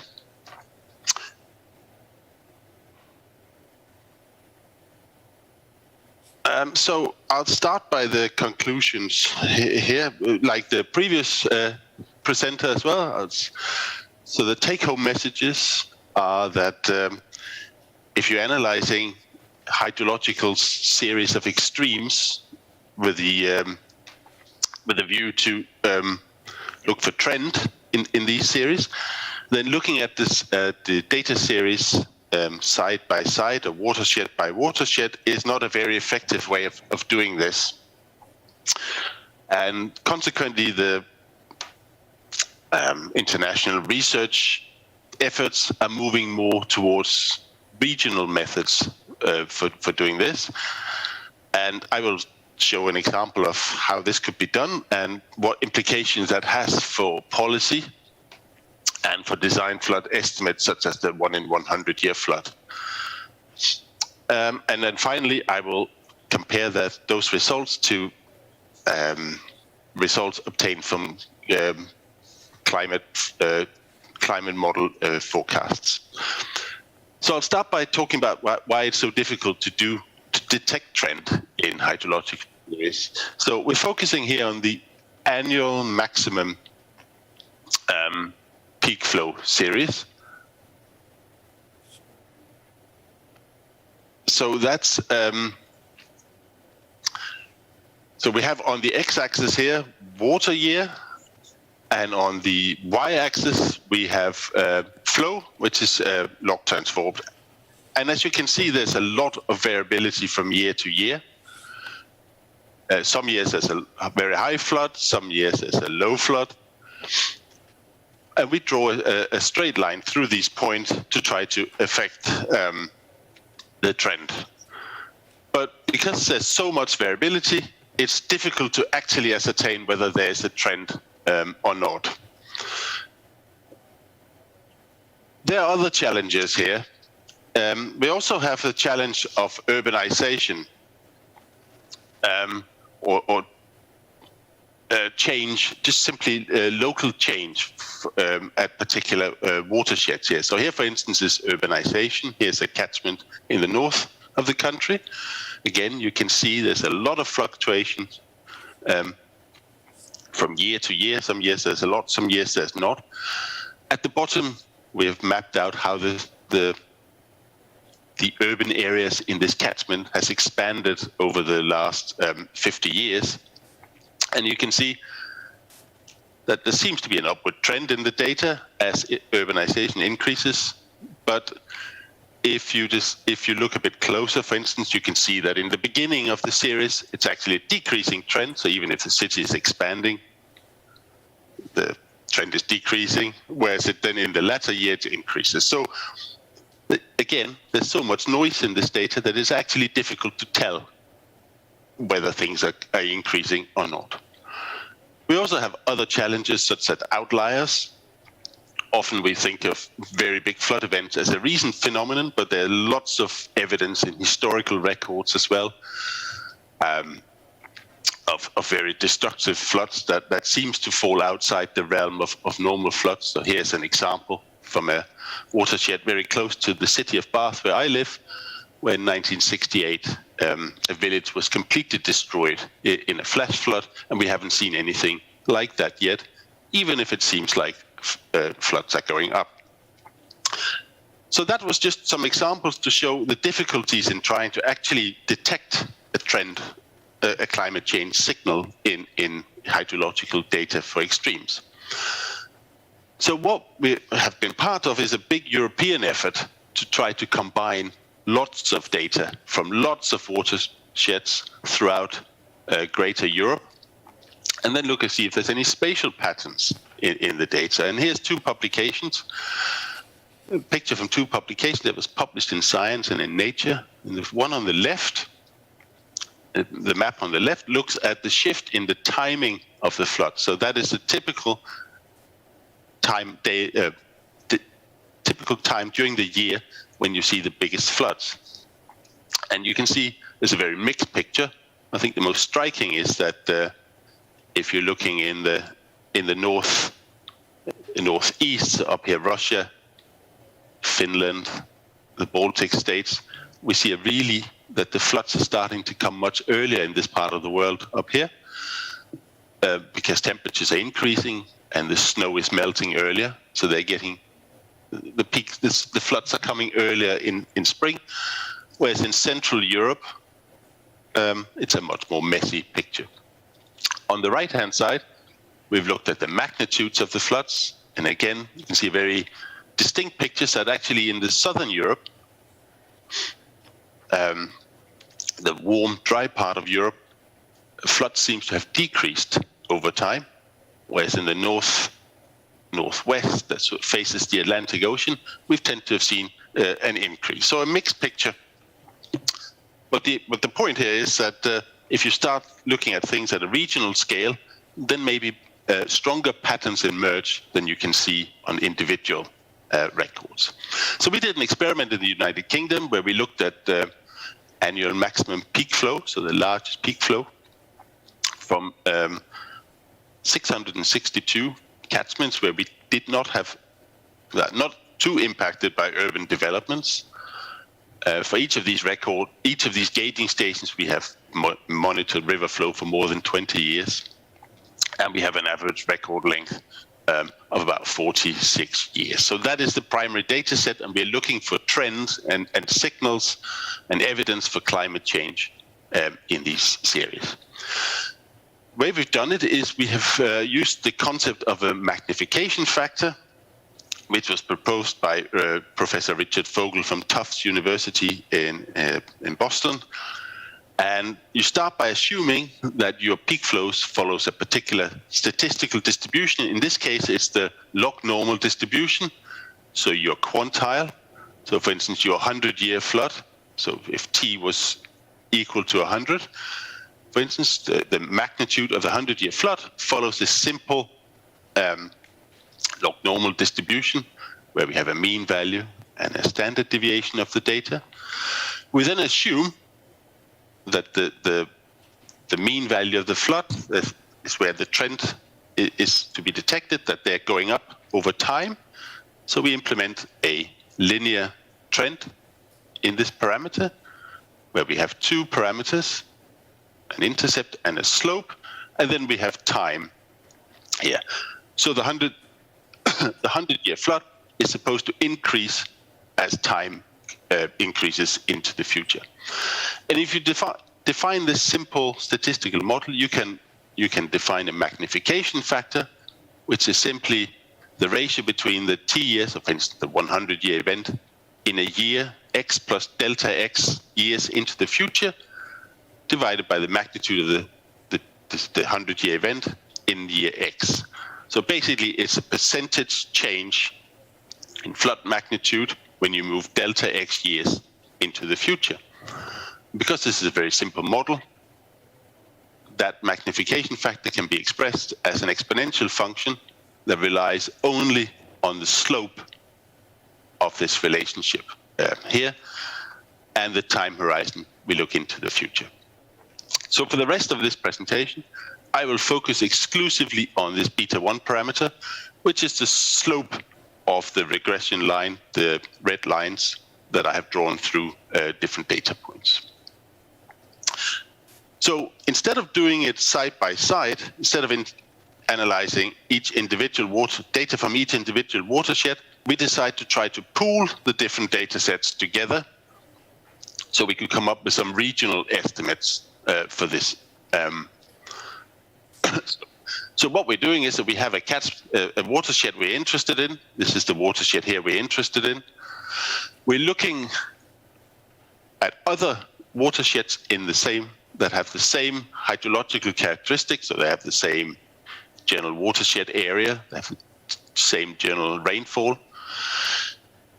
Each of these neighboring watersheds will have some annual maximum data assigned to it. We'll fit our trend model to each of these data series, and we'll estimate our slope of these red lines at each one. And then we'll we will assume that for each of these sites, the trend line we fitted to each of these data series, we assume that the slope is the same for each one. And when we do that, we can simply calculate a weighted average of these individual slopes, and that's a representative slope for this collection of watersheds. Skip this one. I think this is a powerful way of analyzing trends because regression models are easy to use. It's as statistical models go, they're very simple. It's easy to check if things are significant. There's a very well-known statistical framework for linear regression. You can plot and visualize trends, and it's very easy to handle uncertainty. So I think this is a simple but relatively powerful tool. So what happens when we do our pooled or regional estimates? So we have 662 watersheds or catchments. If I look at the regression, a trend line I have fitted to each one, I get a big spread of slope lines from minus 0.04 up to 0.04. That is a very big spread. And for instance, if you have a slope coefficient of 0.04, that's the equivalent of seeing a 150% increase in flood risk over 10 years. That seems to me rather unrealistic values. If instead we calculate the average based on collections of watersheds that we have pooled together, then we get a much more constrained set of estimates of our slope. So we have reduced the level of uncertainty in our trend estimate. And how does this reduction in significance manifest itself? If we're trying to calculate statistical significance of our trend line, so can we actually say that we are somewhat confident that the trend we're seeing is significant, that it exists? If you look at the figure on the right, so the 662 gating stations we have, this is where we have data. If you have a red point, where they're colored, the triangles are red, that means that for this particular gating station, we see a strong upward signal. So the floods are getting bigger and bigger over time. If you see a blue triangle, that means that we see a decrease in flood magnitude over time. And if it's green, then we can't really tell statistically whether it's going up and down. So on the left is when we do the analysis side by side. So I've taken each side individually in isolation and analyzed for trend. If I use my new regional method, I have reduced the uncertainty on my slope estimates, and as a consequence of that, the significance increases. So actually, what we can do now is we can start to mine out much more strong signals of climate change.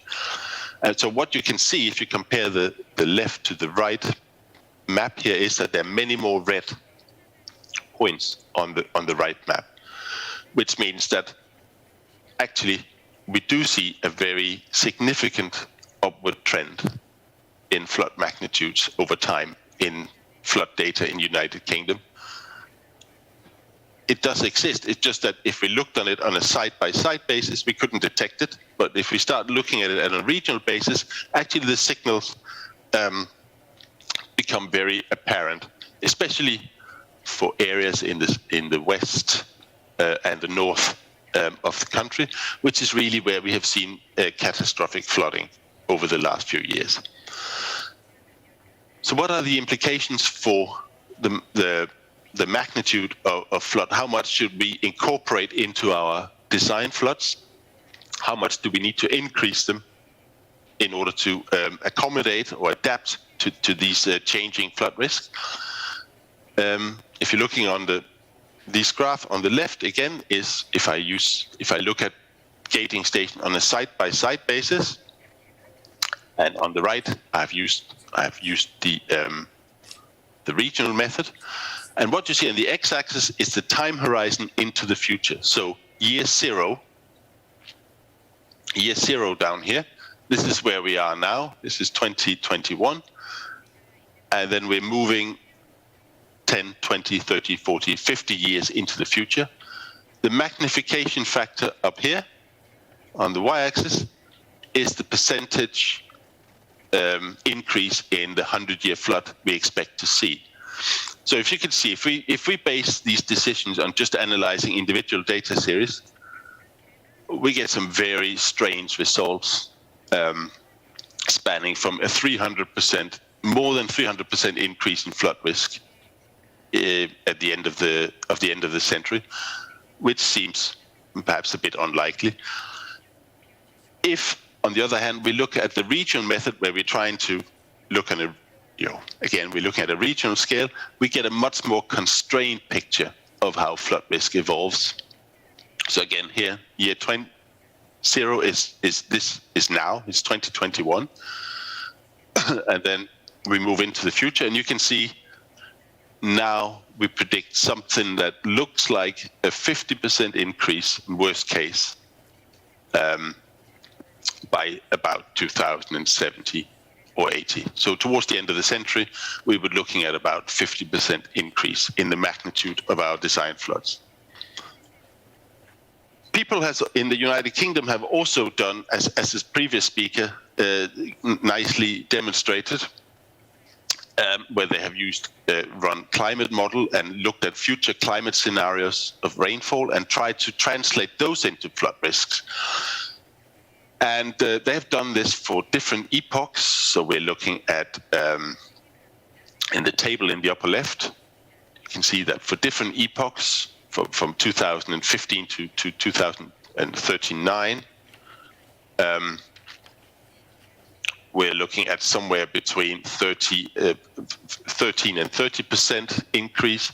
If we move a bit further into the future, 2040 to 2069, it's between 15 and 40. And towards the very end of the century, the climate model suggests that we have about 30 to 70% increase.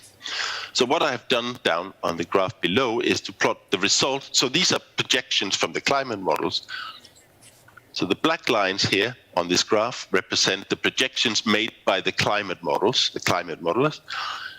The red lines here and the gray and the blue lines, that's the results of our statistical analysis. So we're looking at the trend in the historical data and projecting that into the future. And as you can see, there's pretty good alignment between the two results. So the climate models, the increases suggested by the climate models, especially towards the end of the century, are actually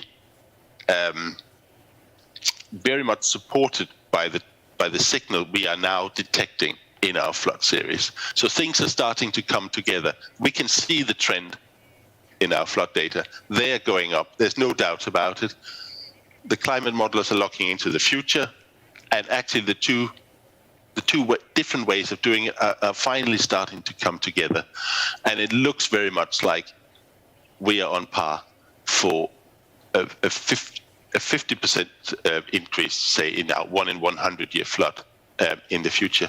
And this will have major impact on the infrastructure and the way we have to manage floods in this country here.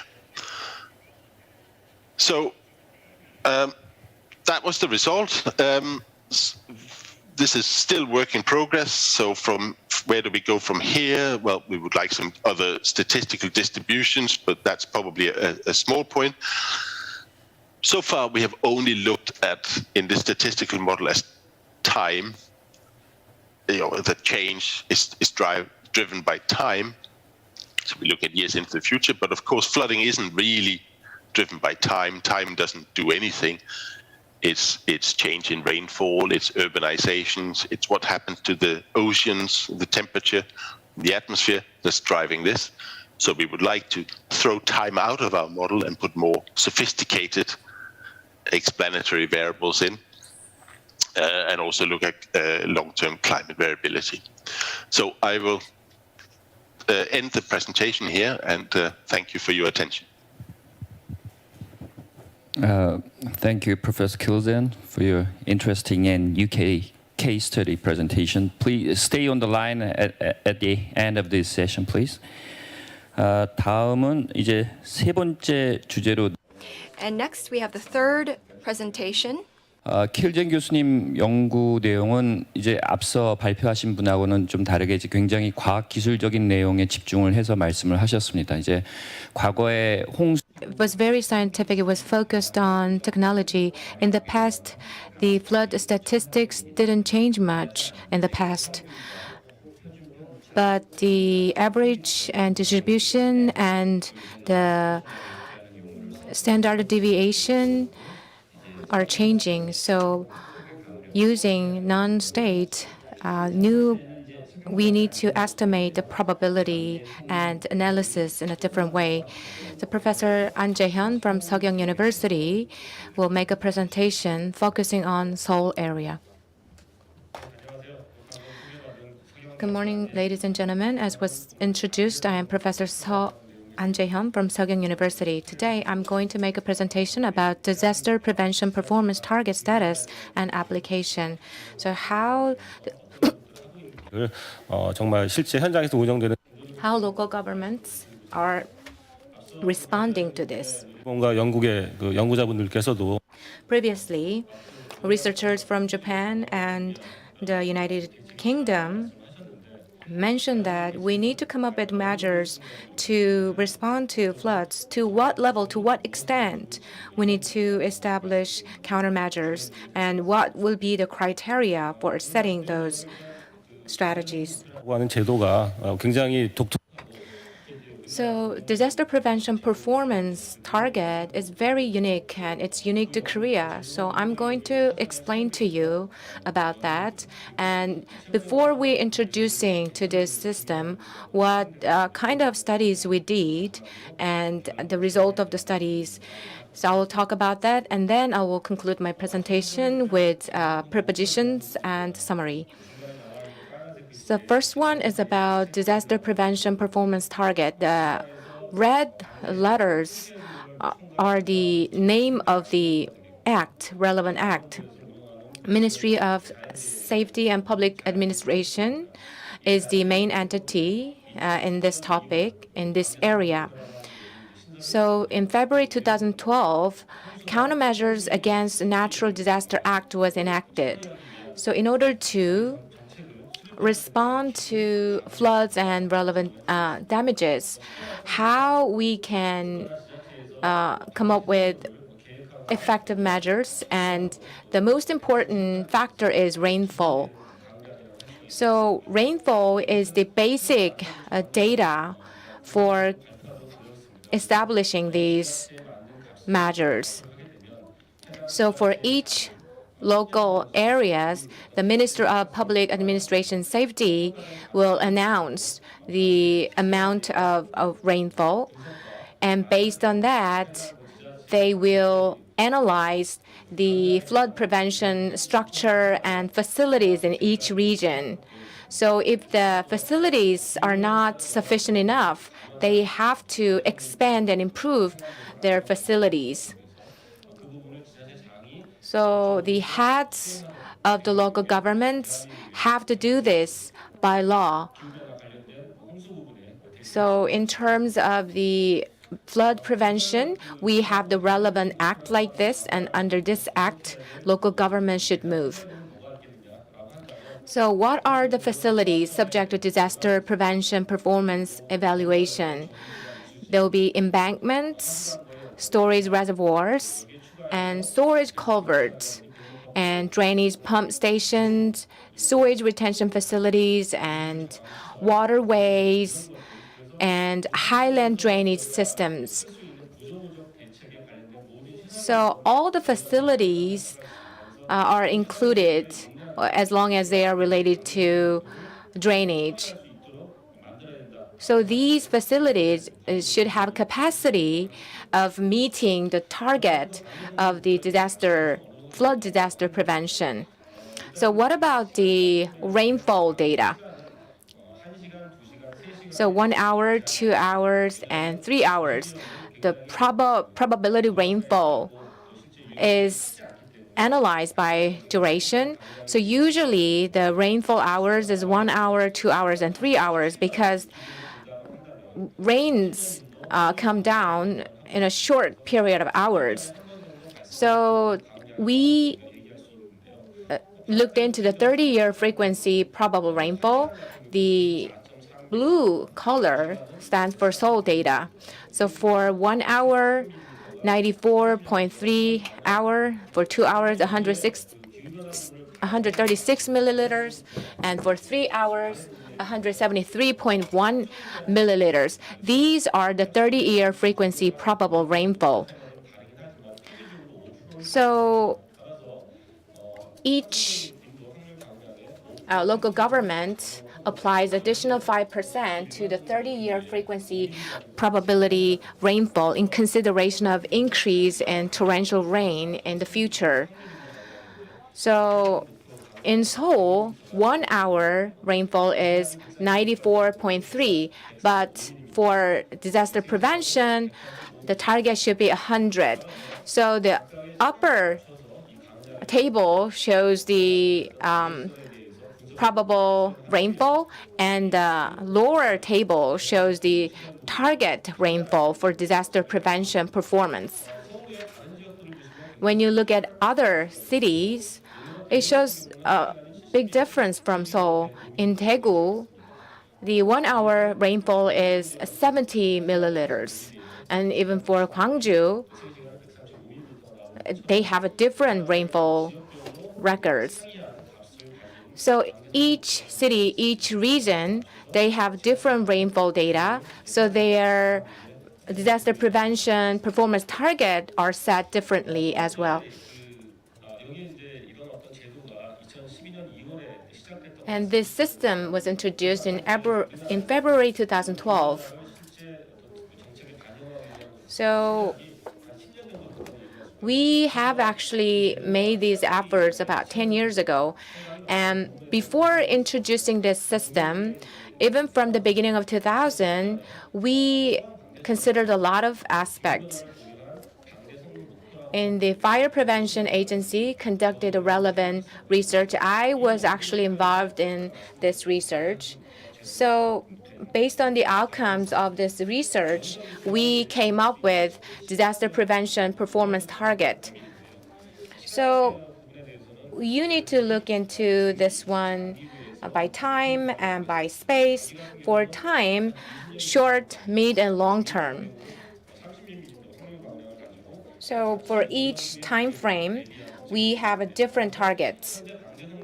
Currently, our disaster performance target is based on the midterm target. So we actually prepare for 15 years later. For special targets, we have large and middle and small areas. For Seoul, Seocho district and Songpa district are large areas. And for middle-sized areas, the areas where there are pumps, and for small areas, they are the areas where little streams are located. So by space and by time, we conduct analysis, and we come up with facility and non-facility countermeasures. And in the different time frame for the future, we have different countermeasures. And based on the outcomes of a short-term prediction, we actually apply the result to the midterm and long-term strategies. So for increasing rainfalls, we try to expand the drainways. And also we establish new drainways. But there are areas where it's hard to establish new drainways. In that case, we try to apply LID facilities. Also, we are trying to create reservoirs or utilize the existing reservoirs.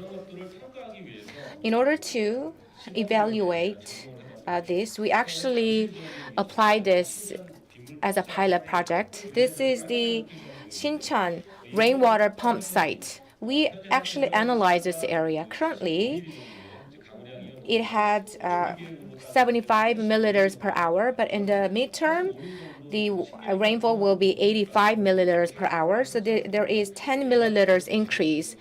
So we will add extra facility to accommodate that. And if that rainfall projection increases to 95 milliliters, we are going to add the LID pervious or permeable facilities. That way we are going to respond to the changed situation. So these are the areas where we need to expand our measures. And for the long-term strategy, reservoirs are also useful, but the scope of the countermeasure will be a lot wider for long-term strategy. So through this process, we are currently running this performance target system. In 2017, there was the standards announced by the Ministry of Public Administration. So the heads of the local government should evaluate the disaster prevention facilities and come up with a revampment or the improvement measures for that. And also, they need to evaluate the performance of their facilities. So the existing facilities and new facilities should have good capacity and functions for preventing disasters. So what steps do we need to take?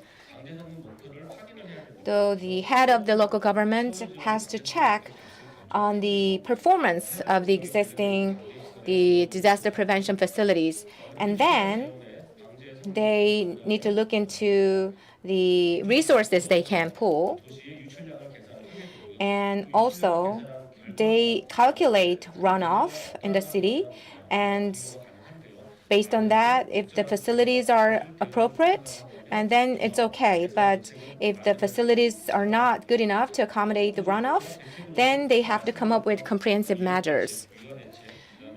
So the reservoir plans or the waterway plans and all types of countermeasures can be considered. The most important factor is the economic viability. When you expand or add new facilities, it will be very easy, but always it entails money issues. So countermeasures will be analyzed in terms of their economic viability. Based on the analysis of the economic viability, we pick the best countermeasures. So local governments does this. And within the target time frame, they need to complete the establishment of new facilities or improving the existing facilities.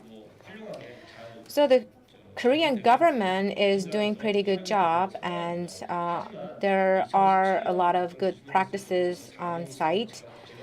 And it's been 4 years since we adopted this new plan. So every 5 years, we need to conduct a feasibility study on the plan.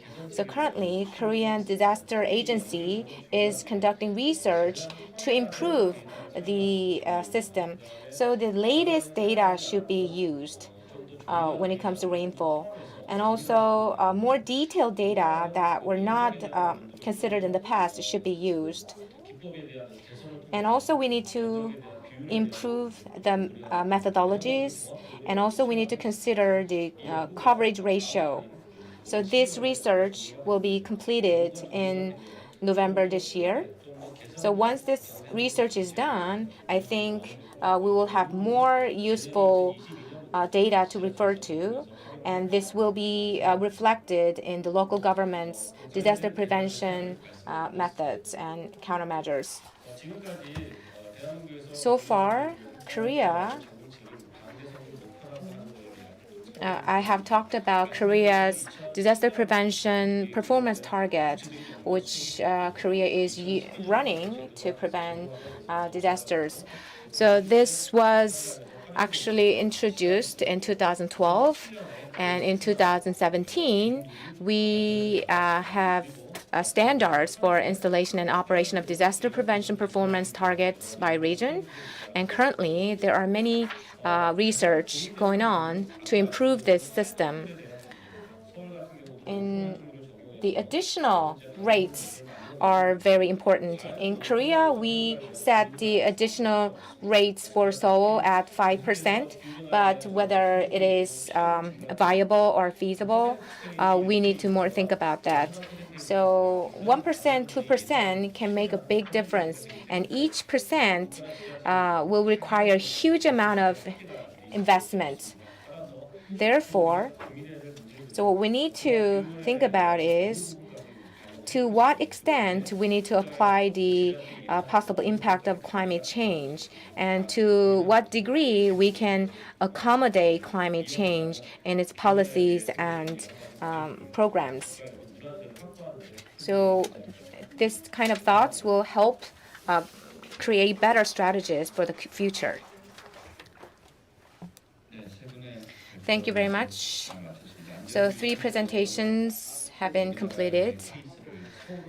Professor Ahn introduced Korea's case, centering on Seoul. Local governments and central government are building water infrastructure, but in doing so, they set water management targets. So in Korea, we have many mega cities. So local cities, local regions, characteristics and conditions. So based on that, different disaster prevention targets and strategies should be set. That was the gist of his presentation. Now we have 10 minutes for a panel discussion. We don't have designated discussants because we had to minimize the number of participants due to COVID-19 pandemic. Listening to the presentations, I jot down some questions, and also possible questions to be raised by you, the online participants. So I have 3 to 4 questions. So I will ask those questions first. The first question goes to Professor Nakakita. Listening to your presentation, so Japan and Korea share the monsoon climate band. But there's some differences. Japan has more rainfall than in Korea, and also it has more frequent typhoons than in Korea, even though we are located in the same climate zone. So Japan is faced with a situation where they need to set higher rainfall targets. So Professor Nikita is currently residing in Kyoto. So with the continuously increasing rainfalls, do you have a disaster prevention target considering the increasing rainfalls? The second question is, do we need to apply the increasing precipitation limitlessly, or do we need to compromise on certain level? So I would like to know your ideas based on your research.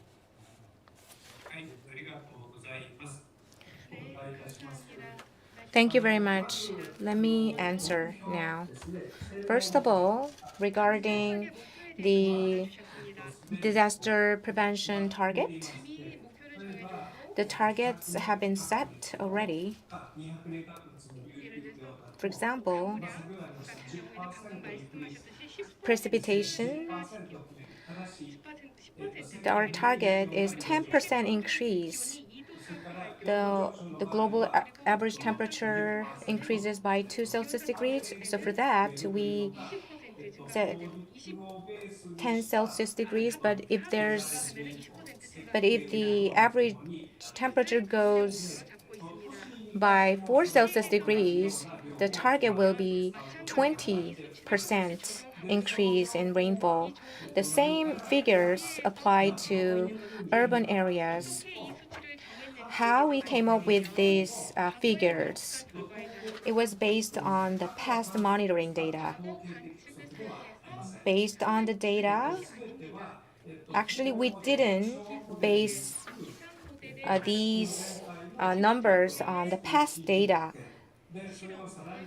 We actually experimented the simulations using prediction models, and then we applied the actual cities to this model.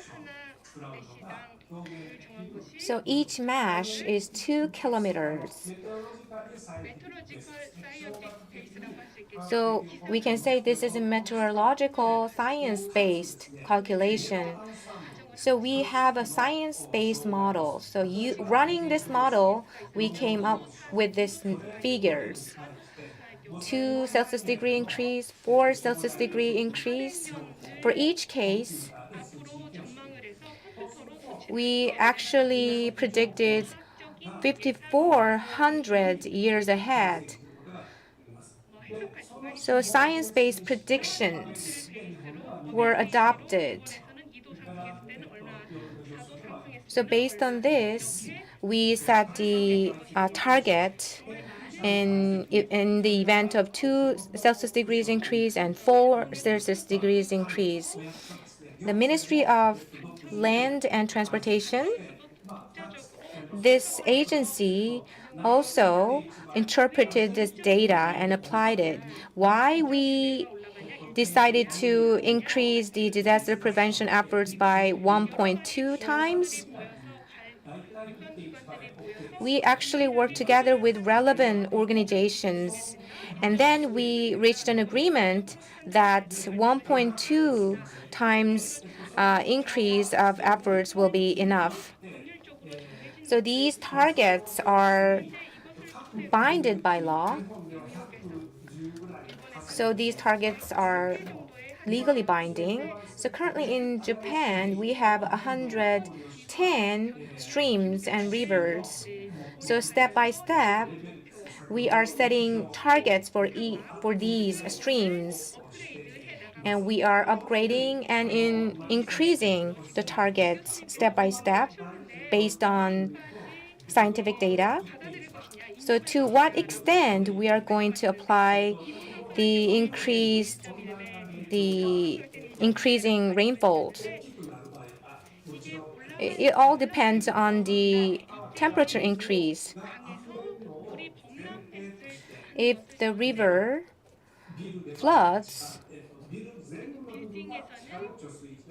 and also if the building's basement is inundated, or if the upstream is using dams, for each case we set the target. Let me add one more thing. For reservoirs, private companies, our premise was that private companies will make contribution to managing reservoirs. Private companies will have to contribute to managing water in cities. So based on these two premises, we came up with the countermeasures. So we have to base everything on science, and the entire river base should be resilient. So with this, I would like to conclude my answer. Thank you for the detailed information and answer. Dr. Kjeldsen, well, you tell us about the possibilities of a long-term increasing trend of the hydrologic and meteorological data in UK case. And you tell us about the possibilities of existence of non-stationarity of those observed hydrologic data. My question goes to the, well, uncertainty issues. So there are probably uncertainties which can be reside in hydrologic modeling process because we use many different types of hydrologic models. And second, uncertainties reside in the very long-term observed meteorological data and hydrologic data like runoffs and precipitations. So how do you reflect those uncertainties in the process of estimating design flood or design rainfall? Yeah, thank you. Thank you for that question. Yeah, I mean, that is true. Uncertainty is an unavoidable part of trying to analyze these data, of course.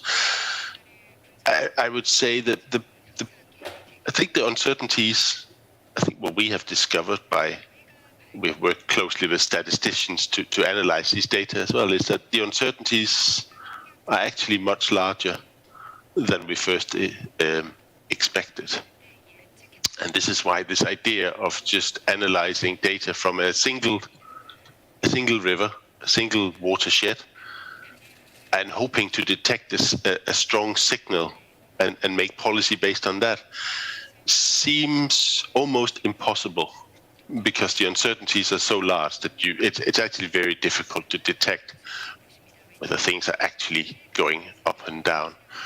And this is why this idea this is an old idea in hydrology, is to try to pool data together from the region to try to increase the amount of data that you have, and therefore reduce the uncertainty in your predictions. Having said that, there are obviously going to be predictions going forward. I don't have a number for how big they are. I expect them to be uncomfortably uncomfortably large, though I was struck by the numbers my two co-presenters presented, that it was a 20% increase in Japan in rainfall and 5% in Seoul. I think when I have reviewed European standards, so from countries across Europe and the United Kingdom as well, and this goes back maybe 5 years, I think most countries would consider somewhere between 15 and 30% increase in rainfall as the standard for climate change impact on peak rainfall. So I don't know if that's so I guess there's also some uncertainties in where we are. I think I'll conclude my answer with that. Okay, thank you. 세 번째 질문은 우리 안재영. Question goes to Professor An. The third question is for Professor An. So Korea has different disaster prevention targets for each region to ensure safety in the region. So the heads of local governments are working very hard. But the problem is, if you increase the targets and if you increase the design floods, would it be an absolute answer or solution? There are many criticisms about it. Can we financially support this? And technologically, how much can we support this? That is also another issue. Thirdly, the efficiency is a problem. So those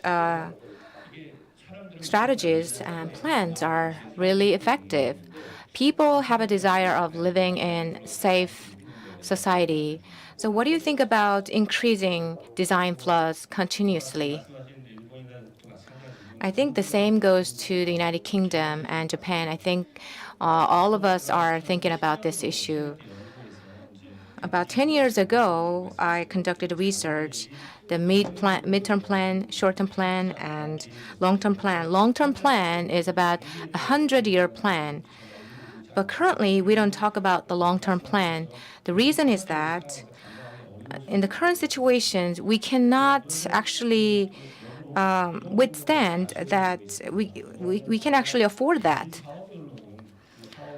For each unit of project, there will be increased investment that reflects the increased target. But if we increase the entire target for the nation, we cannot calculate the entire amount of finance. But we need to first conduct assessment, and then we need to go through the process of creating consensus. Since we don't have that, the actual outcomes of this target system, so currently we have a fear of increasing finances, increasing cost and budgets. But when you increase the target, I believe it will be effective. But relatively, there could be some non-facility measures that can create the same effect. So we don't have much assessment and evaluation on that aspect. So the government and at the national level, at a regional level, we need to look at the entire the amount of the increased the budgets and everything. And based on the outcomes of that analysis, the policymakers should come up with relevant measures. So we don't have much time, and time is almost up, even though we have many questions prepared, but we have to conclude this session. So for creating a safe society, the United Kingdom and Korea and Japan are working very hard. Thank you very much to the three speakers, and I would like to thank the participants and audiences as well. Thank you very much. 네, 대단히 감사합니다. 기후변화에 대응한 도시 물안전의 대응 전략에 관한 심도 있는 대화를 나눠봤습니다. 발표와 토론 너무나 훌륭하게 잘 진행을 해주셨습니다. 감사의 말씀을 드리겠습니다. Thank you very much for your in-depth presentations and discussions on climate change responses for urban water safety. Your inputs are truly appreciated. 이렇게 해서 세션 2를 마무리하도록 하겠습니다. 진행에 수고를 해주신 이주원 교수님 그리고 온오프라인 통해서 함께해 주신 교수님 여러분들께 감사의 말씀을 드립니다. With that, session 2 has come to an end. I sincerely thank Professor Lee Joo-Heon for moderating and professors for making presentation virtually and physically. 네, 이제 마지막 세션만을 남겨두고 있는데요. 잠시 휴식 시간을 가진 후에 마지막 세션 이어가도록 하겠습니다. 5분 후에 세션 3이 시작이 되겠습니다. So now we have only one session left. So after a short break for about 5 minutes, we'll proceed to the last session. Thank you.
네, 함께 하고 계십니다. 어느덧 이제 마지막 순서 많이 남아 있는데요.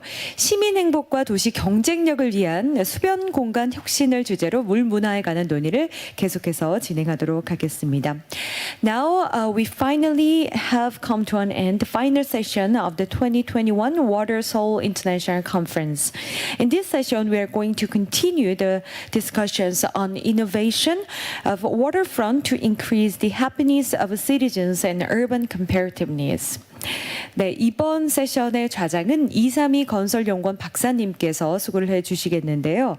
232 박사님은 생태 하천 개념을 국내에 처음으로 도입한 하천 복원 전문가이십니다.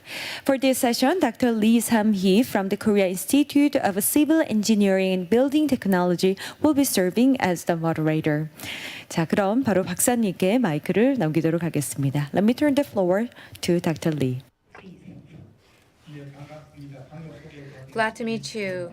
I am Lee-Hyung, as was just introduced. Today is the day of Korean language, and the Korean alphabet were announced today. In the past, water, rain, the pure Korean words, they have their own origins. They are originated from Korean word mi or mid. So from these, the origins, the water and the rain, these words came from. So water and rain mean the same in Korean. So where this water converges, it's the river. The river is a mirror that shows how people live. So how can we innovate this area? So we have 3 scholars in this field. Let me introduce them. First of all, we have a presenter, Kim Jong-Wook, who is studying architecture at London University.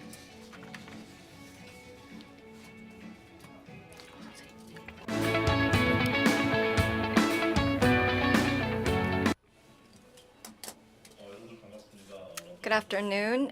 Good morning. I am Jong-Hoo Kim from London. Thank you very much for your invitation to this great conference.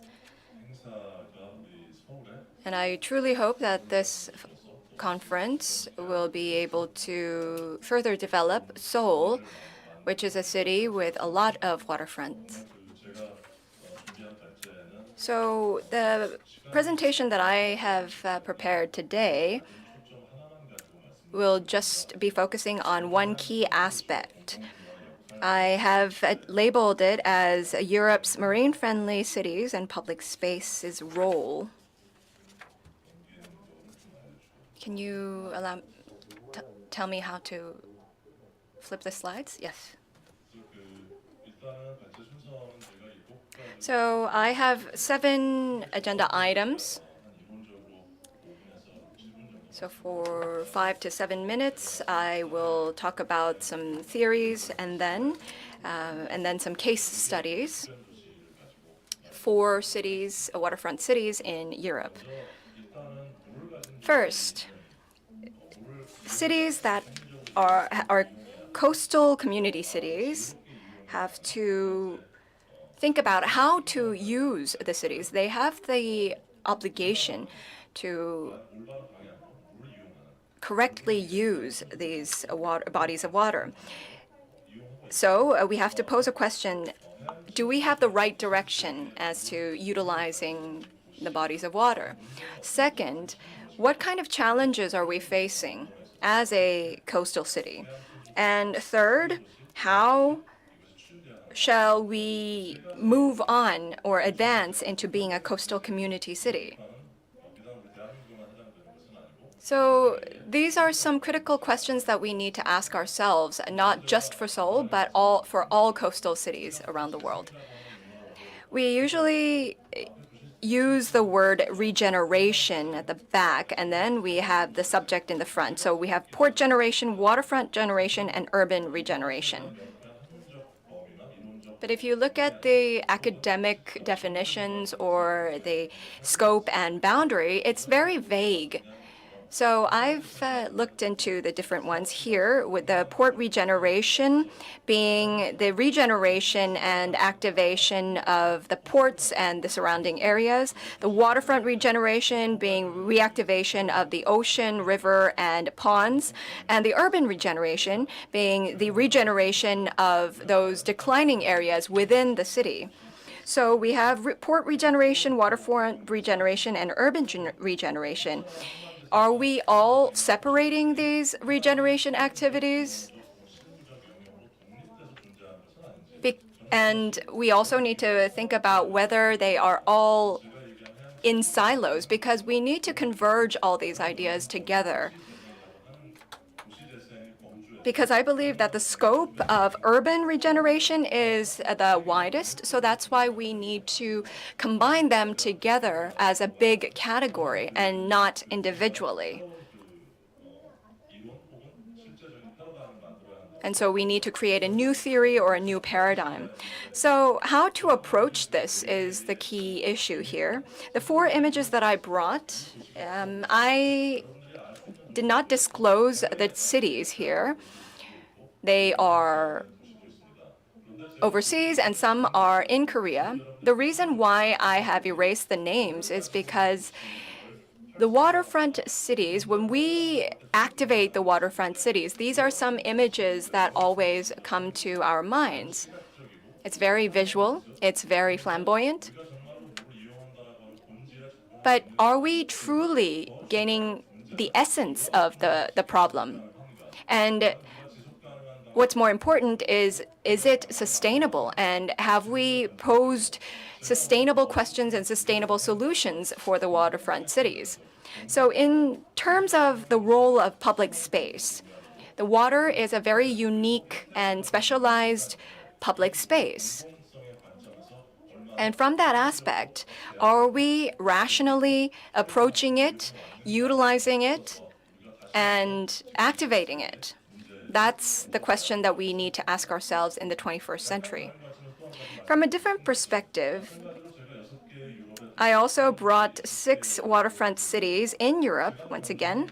I always emphasize the fact that the cities always have different characteristics and the difference in the decline aspects, because they all have different cultures and different histories.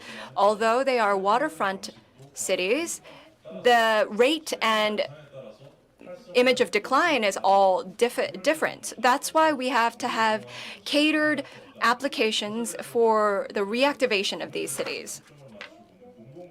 And the public space that I want to focus on today is applied to these cities as well. How to effectively utilize and reactivate the waterfront of these cities is the key question.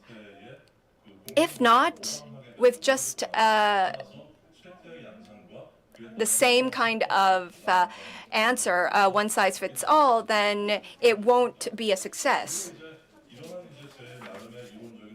So under this theory, I looked into the process of how these coastal community cities have evolved. First, depending on the timeline,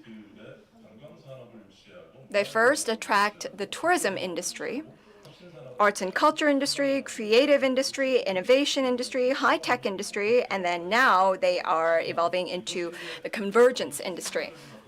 So, of course, it might not happen exactly in this order, but these are some of the commonalities of a lot of coastal cities.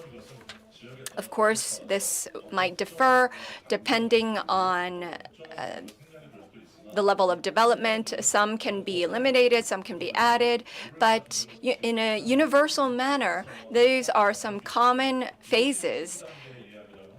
And then if this is the initial stages, then when we evolved one step further, then we move over to the public space becoming very important. So by activating the urban area, we look into the public space and how it is wide and deep. So that city itself, if it's a coastal city, we look into the qualitative and quantitative aspects of it. So if we had just looked into the quality of the coastal cities before in the other industries, now we have to also look into the public space and how much public aspects this city has. And that actually determines the overall quality and the level of that coastal city. From the urban regeneration perspective, whether it's a port city or whether it's a waterfront city, whether it's urban regeneration, waterfront regeneration, all of it comes down to governance and partnerships. And the key aspect of the governance and partnership is how much public aspects is imbued in the partnership and the governance. You have to have the random public being able to create their ecosystem and the businesses.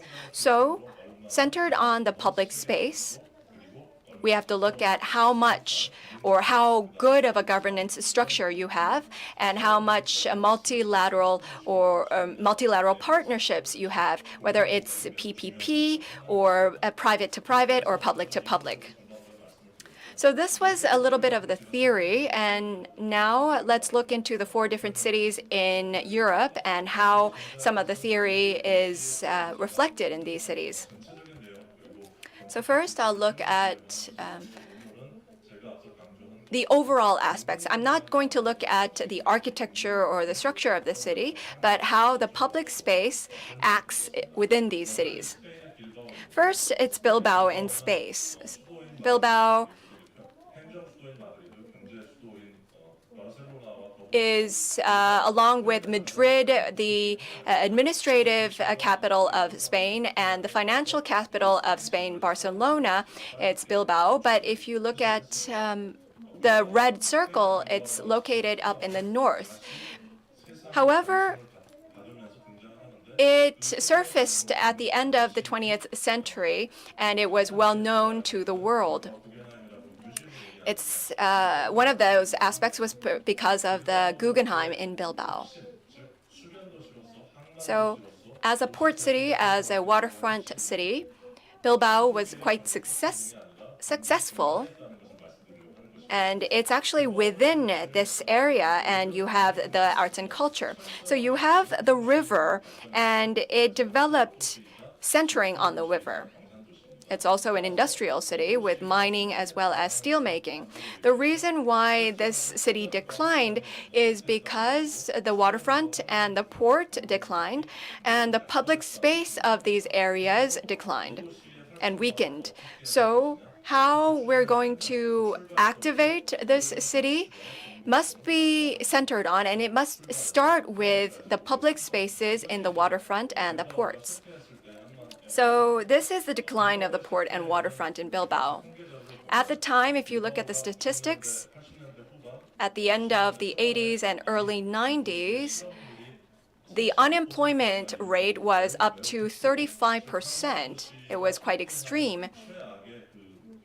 So it was in one of the worst case scenarios of how a port city can decline.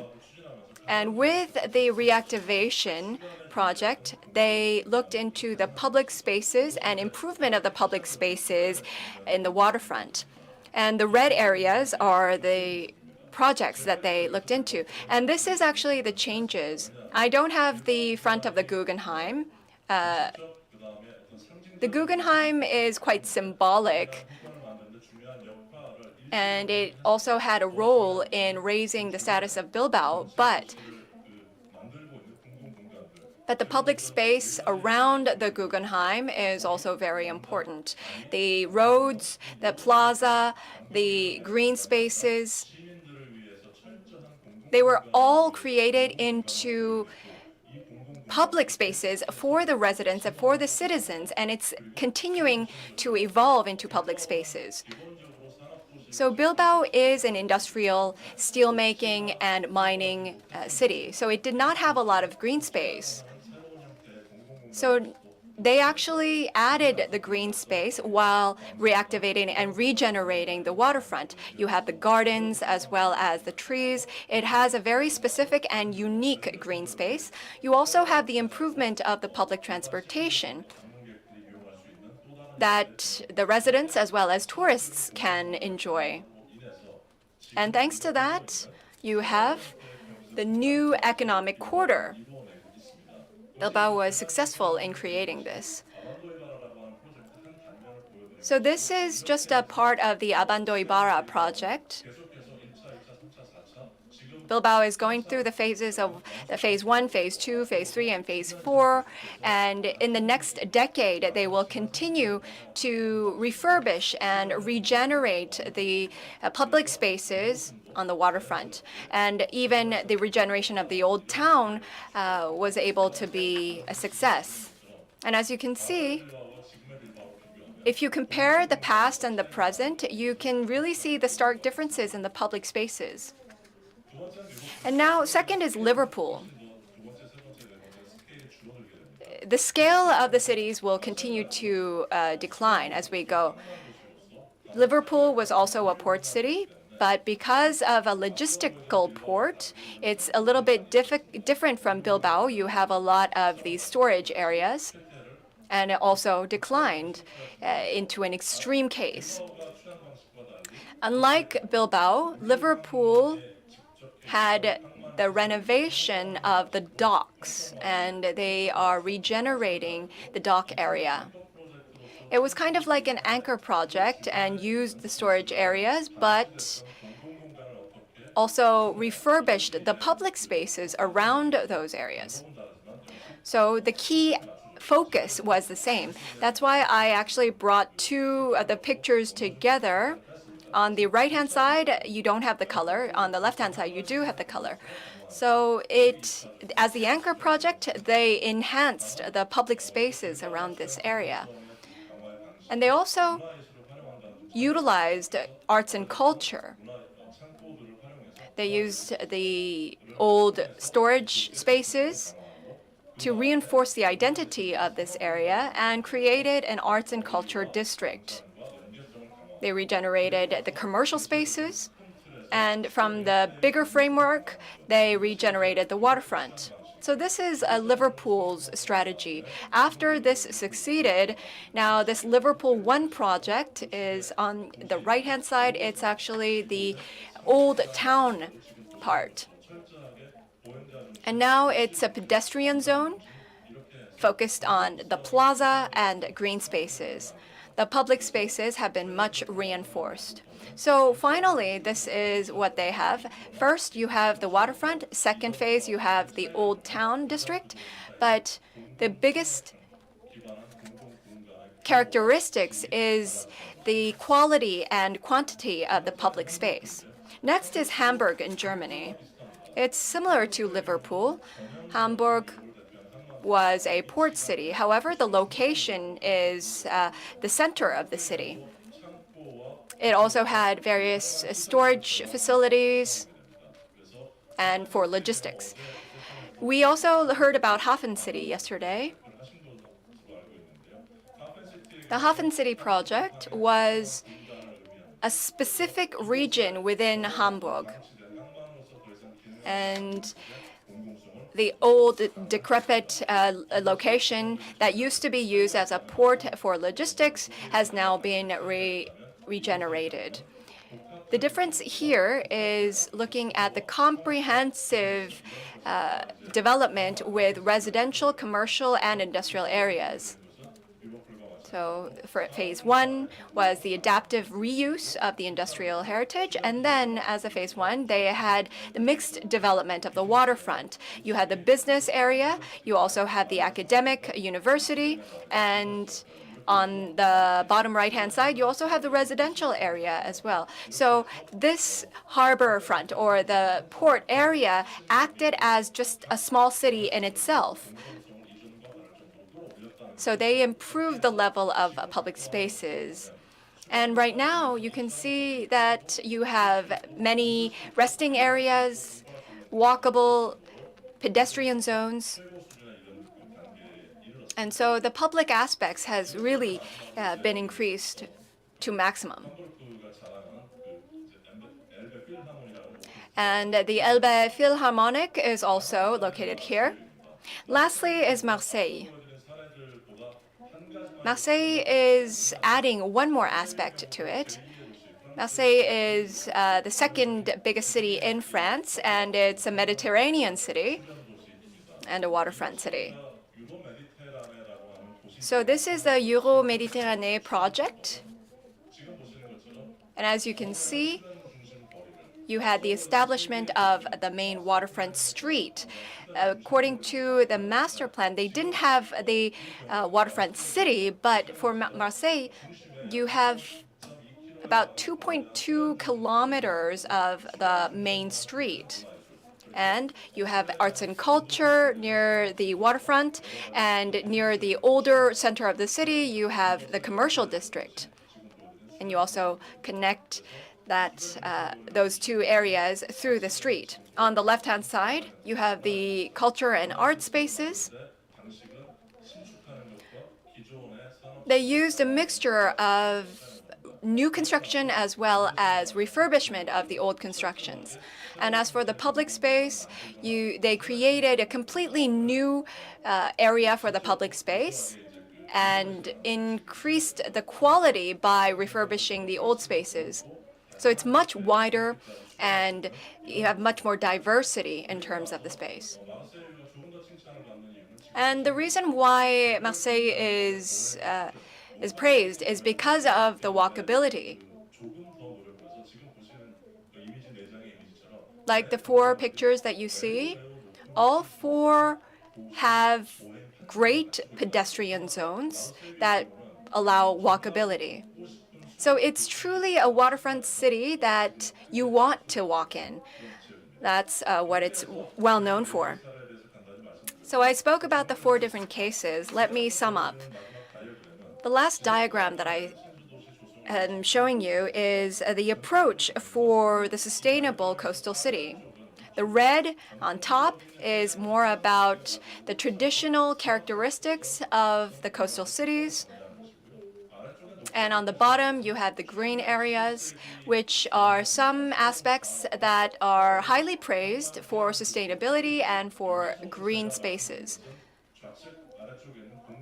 And I only spoke about the public aspects on the left-hand bottom side. The reason why I stressed the public aspects is because out of all of the elements, the public space becomes the foundation of every other element. If you can provide the public space, then all other aspects can be emphasized altogether. That's why I wanted to focus on that. So I believe that every city, including Seoul, have to think about the public spaces and add on to that. With that, I conclude my presentation. Thank you very much. Thank you very much for your presentation. Professor Jung-Hoo Kim from the University of London has shown us a great benchmark case. And now moving on To the second speaker, Dr. Lee-Hyung from Korea Research Institute for Human Settlement will make a presentation about the utilization of mobile big data, and he is a leader in the establishment of river-related policies in Korea. I am Dr. Lee-Hyung. First of all, I would like to thank the organizers for preparing this event with strict and strong quarantine protocols. The previous speaker talked about waterfront areas. I am going to talk about river areas, how we can develop the area in a resident-friendly manner. So regarding the utilization of mobile data, I conducted the research on the development of the riverside area. Let me give you some backgrounds and academic studies and how to develop source data. So these are the experience-based research. And based on the research, we have produced some outcomes. So in conclusion, I'm going to present those outcomes. We have many plans, and through the riverside construction, we refurbish and improve the waterfront areas. Through constructions, we can actually do everything. So when it comes to facilities demanded by the residents, we are trying to establish them in the areas. And also we banned illegal acts and activities in the riverside areas. And we also conduct a satisfaction survey. In addition, we have established a performance management evaluation system. So we have the National Water Management Plan. That is the first plan. And the act actually specifies the monitoring of the riverside area. So it is reflected in the higher level of national plans. Let me talk about the policy changes. We have such a long history of River Act. In 2007, I think we have the actual legal foundation for the creation of river spaces. And we designated the conservation area and development areas, but the ultimate priority is on the conservation of the riverside areas. And we have 4 major river projects. In 2009, we have established many waterfront and riverside areas. And we established and built the facilities reflecting the characteristics of the region. And after that, we have made many efforts in terms of systems and institutions. How can we manage those spaces? So working together with the government, and we introduced regulations and permission systems. And there have been some social controversies about waterfront parks organized by the government because not many people were using it, and also it required much budget. So economic viability of the waterfront areas was receiving much attention. So we had to give attention to that. So through the national refurbishment projects, we actually conducted projects on over 100 waterfront areas. And also we conducted projects to improve the areas to become more nature-friendly. And for the existing waterfront areas, we had to give some special characteristics. And there were special conservation district, conservation area, and also the general conservation zones. And also there were some differentiation strategies for these areas.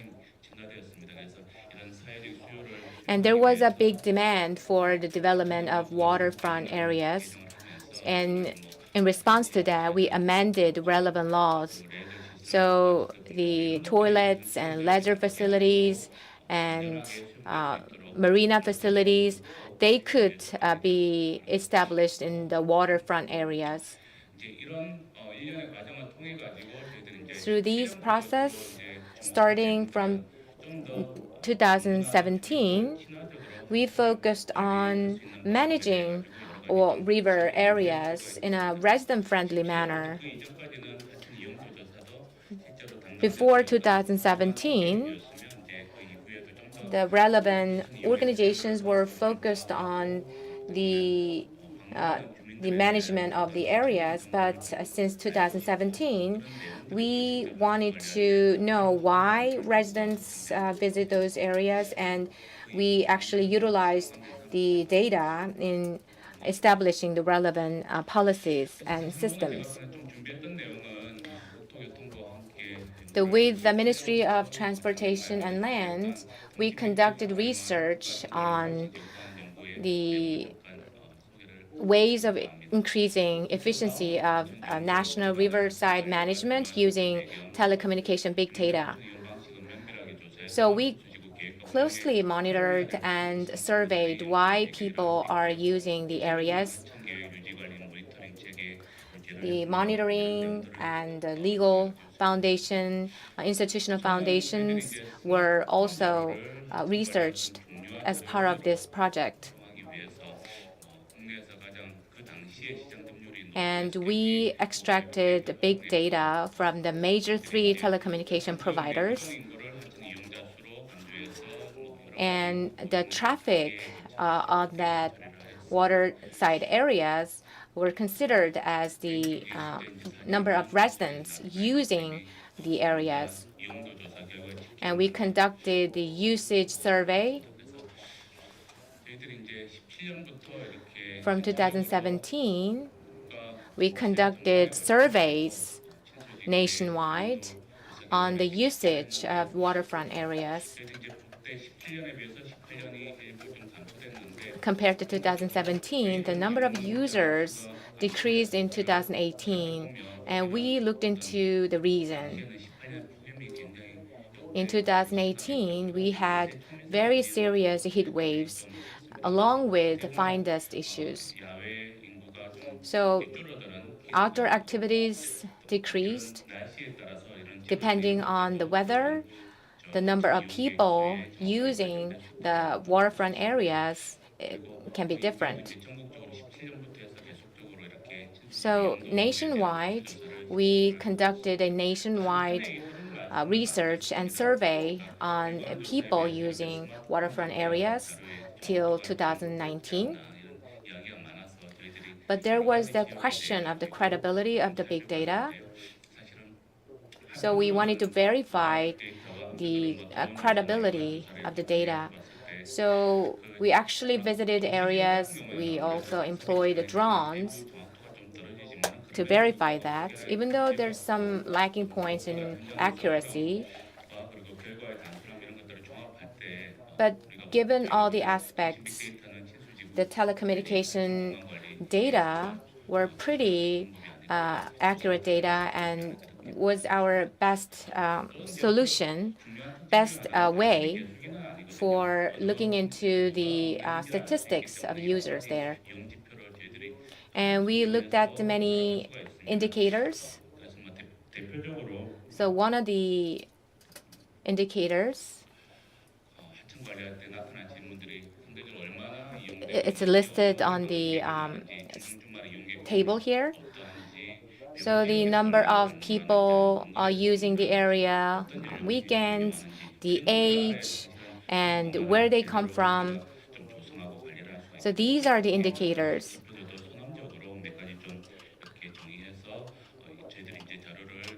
So we collected data based on the indicators. So we thought that if we utilize these indicators, we can reflect the characteristics of waterfront areas in relevant policies. When you look at the red colored area is the highly used area. So we can focus on this area when building facilities. So this was the data source that we referred to. Now let me talk about what we are going to do with this data. So we can utilize this data in planning river areas. When you designate the flood-prone areas, you have to have the science-based accurate data, but it's not the case right now.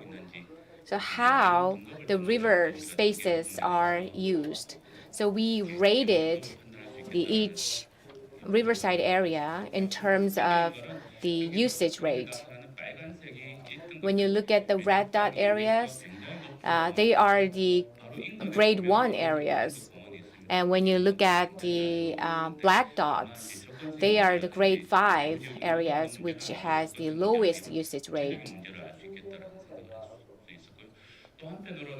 In addition, in order to best utilize river areas, we need to look at how they are being currently utilized. So based on the 3 indicators, the monthly usage rate and the weekly usage rate and per person distance, movement distance. So academically, we monitored the data for these indicators, and based on the data, we categorized riverside areas into 2 categories: waterfront areas, water stronghold areas. The upper pictures show the concept of water friendliness or water stronghold. The lower parts show the actual result. So by comparing these 2, if there are differences, we should modify the special planning. So we survey the usage rate, and then based on that, we come up with relevant plans and strategies of managing the areas. So the second part is about maintenance of riverside areas. There are areas that many people are not using much. Then we need to reduce the size of the waterfront areas there. That was one of the research findings. For the waterfront development, a lot of budgets are required. But there are many items for budgets in developing this area. The upper picture shows the Han River side. The lower one is the Yongsan River Park. So these 2 areas have the same size, but that doesn't mean that we need to inject same amount of investment. So we need to grade these waterfront areas by usage rate. For the waterfront areas with low usage rate, what do we need to do? So we need to monitor the usage rate. But if the usage rate is okay, we can continue the current maintenance methods. And we analyzed economic viability. And in the past, we have some changed the way we manage this. There are ways to regenerate these areas. So based on this analysis, we present solutions.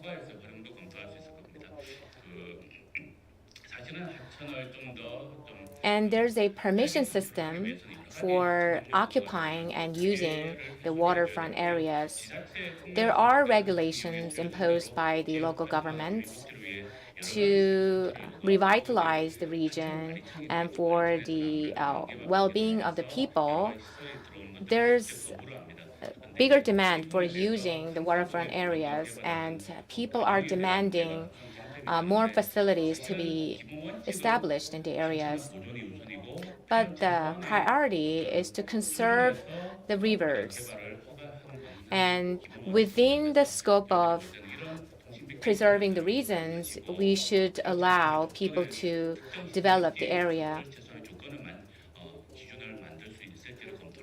So we need to create the standards and regulations within that concept.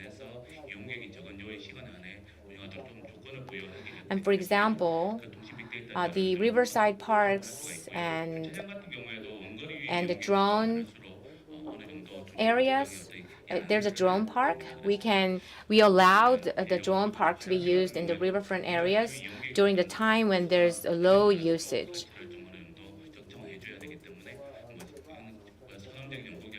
And this shows the result of our previous research. The current data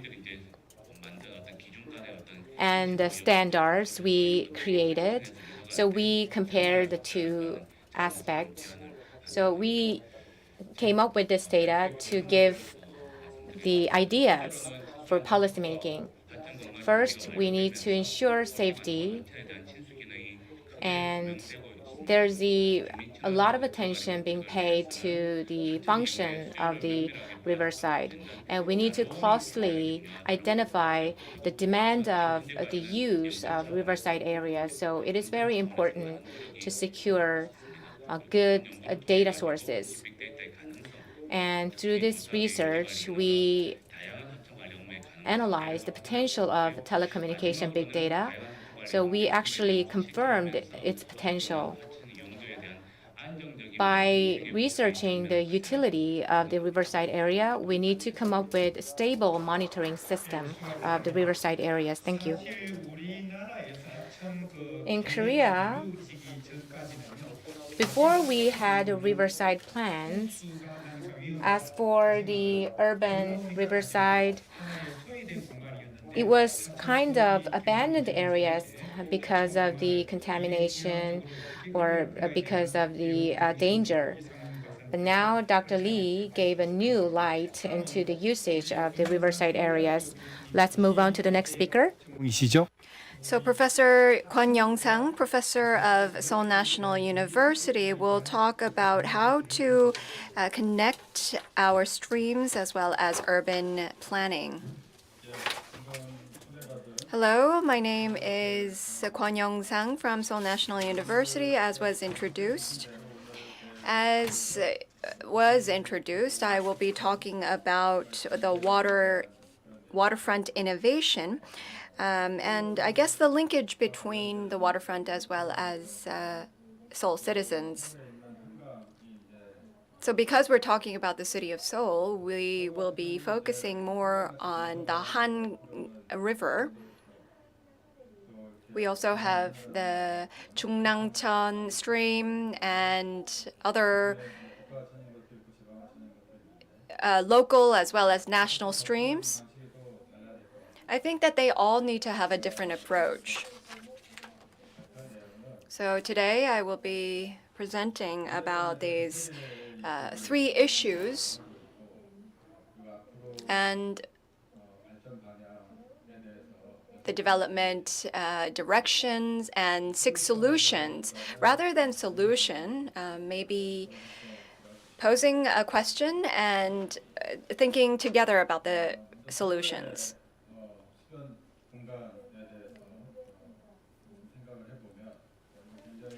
So if you look at the creeks in the Han River, this is a map that was drawn in the 1700s. Out of the T shape, you have Joongbu, and you also have the Cheonggyecheon stream.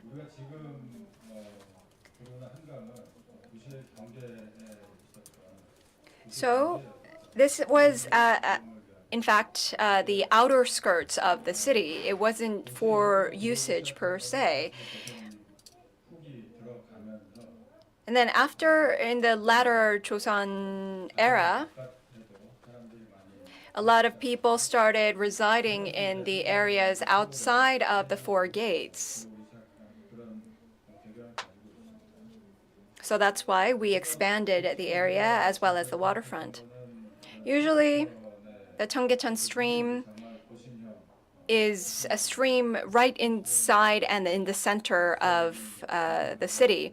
You see the historical advancements that were made. And on the right-hand side, at the bottom of the right-hand side, you have the restoration of the Cheonggyecheon stream. It was just a stream that was regenerated, but then you also experienced a revitalization of the city center. Rather than building new buildings and building new roads, creating this public space at the waterfront allowed for a vibrant public space and, of course, further developments from the public side. That was an experience that we actually had 15 years ago. I talked about Cheonggyecheon Stream, and now this is a photo of the Hangang River. So it's kind of like hitting a wall.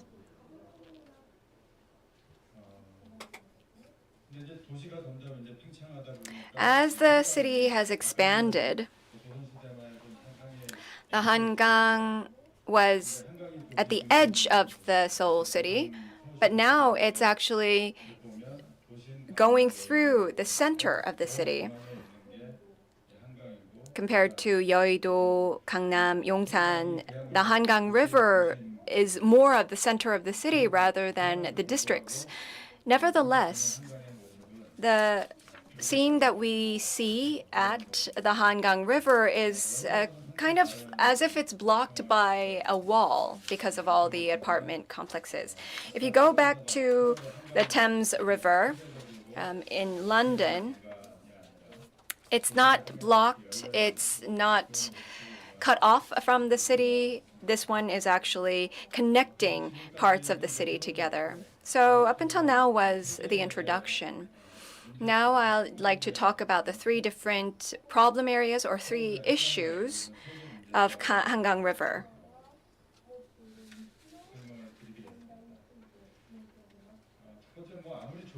First, however good things that we talk about the Hangang River, it's kind of a space of desirability. We need to face the facts that we all probably experience. From Hangang, you also have the stark differences in the housing costs from Gangnam to Gangbuk. And if you look at the rising housing prices, they're all centered around Hangang River or the Jungnangcheon and Tancheon and all the streams. They are really, truly a space of desire. Recently, with the newly developed areas, you have skyscrapers and true epitomes of desire. And you see these huge skyscrapers coming in right next to the river. I truly believe that this needs to be taken into account when policymakers devise new laws. We have widespread redevelopment and reconstruction. Most of them that truly have any profitability are next to the Hangang River. That's probably because of the overall view, the benefits of the river view. So from a developer's perspective, they will deem that project a successful or profitable project. All of them are on the waterfront. So I have a couple of graphs here. On the upper left-hand side, those businesses that have profitability are usually all reconstruction, completely crumbling them down and then rebuilding them. Out of the gray boxes, if the profitability is not there, then only when the municipality and the district office has that willingness, you will reconstruct or redevelop.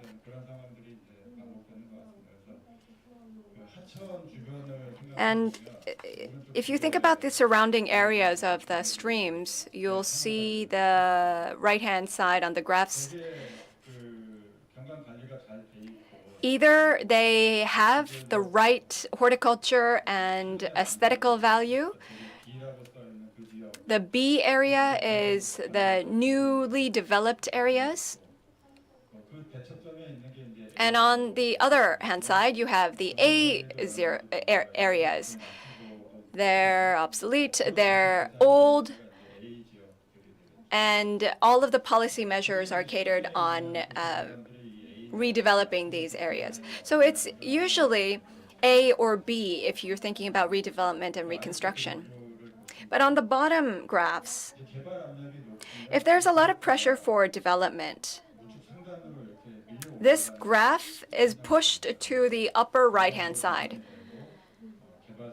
Then you'll be able to see the added aesthetical value as well as the development.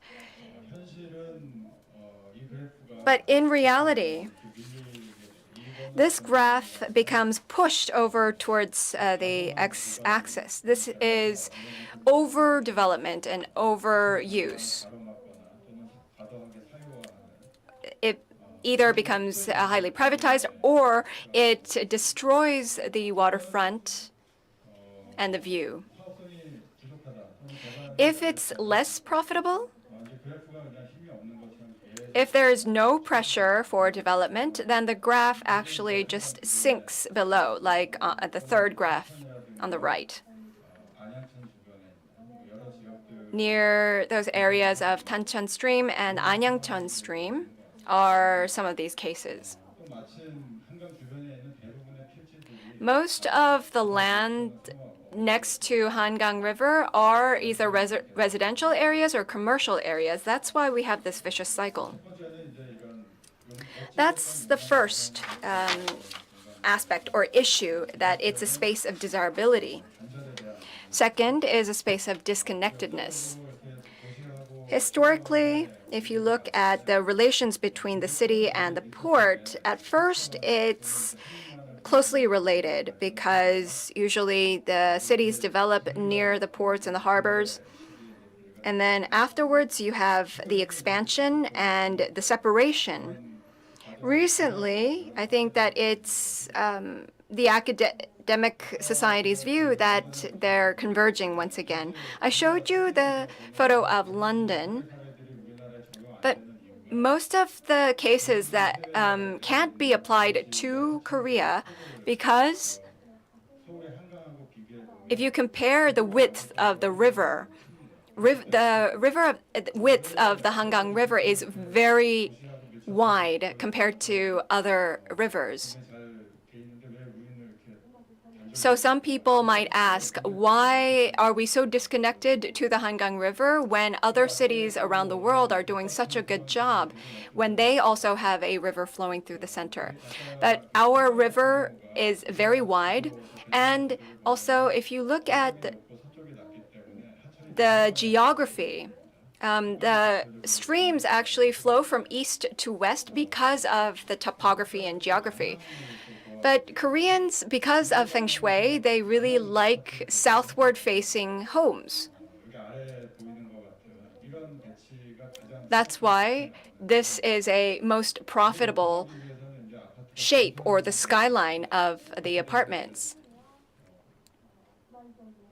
That's why it kind of creates a massive wall. And it also creates issues for demand. So when it's an east-west flowing stream, you have these types of facing apartments. If it's southward facing, then they actually create it in these types of residential areas.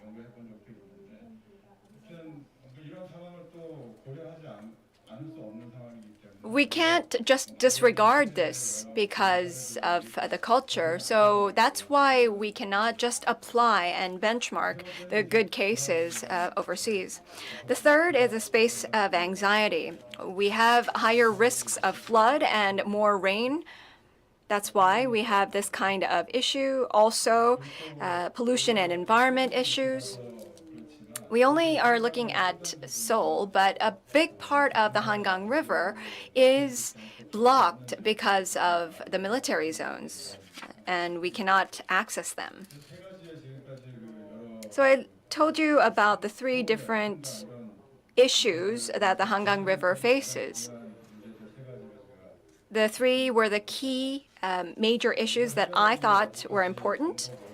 And so now I'd like to come up with a couple of suggestions. Rather than solution, it's more about ideas on the direction forward.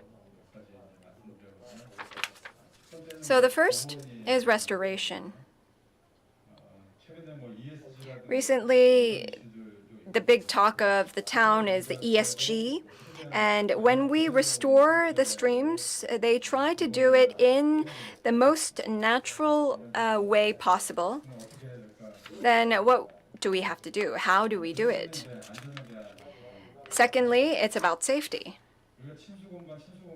We always talk about waterfront-friendly areas, but with a big rainfall or a huge flood, then everything can be swept away. We have to look at cases in Europe and Singapore, and the biggest difference from the ones in Korea is that the rain and, of course, the rainfall itself and the patterns are very different. The embankments as well as the protection areas, of course, are safe, but of course we have these areas for the public spaces, and we need more spaces to allow for public access. Professor Kim Jong-woo also mentioned the publicness aspect of it, so I will just skip over it. The fourth strategy is about symbolization. There's a lot of ideas of creating new buildings and fashionable and very trendy buildings, but in fact, maintaining the status quo and refurbishing is also very important. If you look at various development projects overseas, one of the key cases are the ones that keep the tradition and the heritage, and that's what we want to see when we go overseas. So I think that this is something that we need to look for the Hangang River. And of course, we have the Bilbao example. The fifth is about connectivity. Usually, streams are at the edge of the city, but you really need those areas that connect the city with the streams and the waterfronts. I believe that it's now due time to include all of the city as well as the waterfront with the city. I think that this is still in the process of the project. And sixth is more important compared to other 5 strategies. And now, in order for the waterfront and the streams to be activated, you have to have jobs in and around that area. So the industry must follow. Near the Hangang River, the biggest issue of the Hangang River waterfront is that it's not centered on jobs and employment, but it's more a residential area. There's no commercial districts. If you look at overseas photos, the biggest difference is that all of the waterfront buildings are commercial buildings. Of course, we did do the renovation for the Hangang River and back in the 1970s. And that's when we selected them to be residential areas. However, it is now time for us to change that to create commercial areas. So this is the types of companies in the Medienhafen. So these are some very extravagant photos. To sum up, let's not be lulled by these extravagant photos. We really need the Hangang River to be one in itself, and we need to get to the crux of the problem and find solutions that are catered towards Korean aspects. We can't just disregard profitability and the business viability as well. So these were the 3 issues and 6 strategies and suggestions for improvement of the Hangang River. With this, I'd like to conclude my presentation. Thank you. Yes, Professor Kwon Young-sang from Seoul National University. He talked about the status of the Hangang River and, of course, solutions for that as well. Well, then, if we are done with the presentations, we'll take about 10 minutes for the active panel discussion. Because of COVID-19, we don't have more panel discussants, so I will ask the question and the presenters will answer. First, Professor Kim Jong-woo. In fact, the streams and the eco-friendly and the waterfront-friendly eco-friendliness is hindered by the Korean War. Right before the Korean War, if you look at Maponaru and in Busan and near Yeongsangang River, it was very vibrant and extremely active. After the Korean War broke out, because of the ports were closed due to the separation of the North and South, we continued to make irrigation for agriculture and closed off the ports. Maybe that's why we are facing these kinds of problems right now. So my question, in order for a waterfront city to evolve, we have to differentiate the different roles and districts near the waterfront. So what are the crises and risks, and what are the opportunities for Seoul?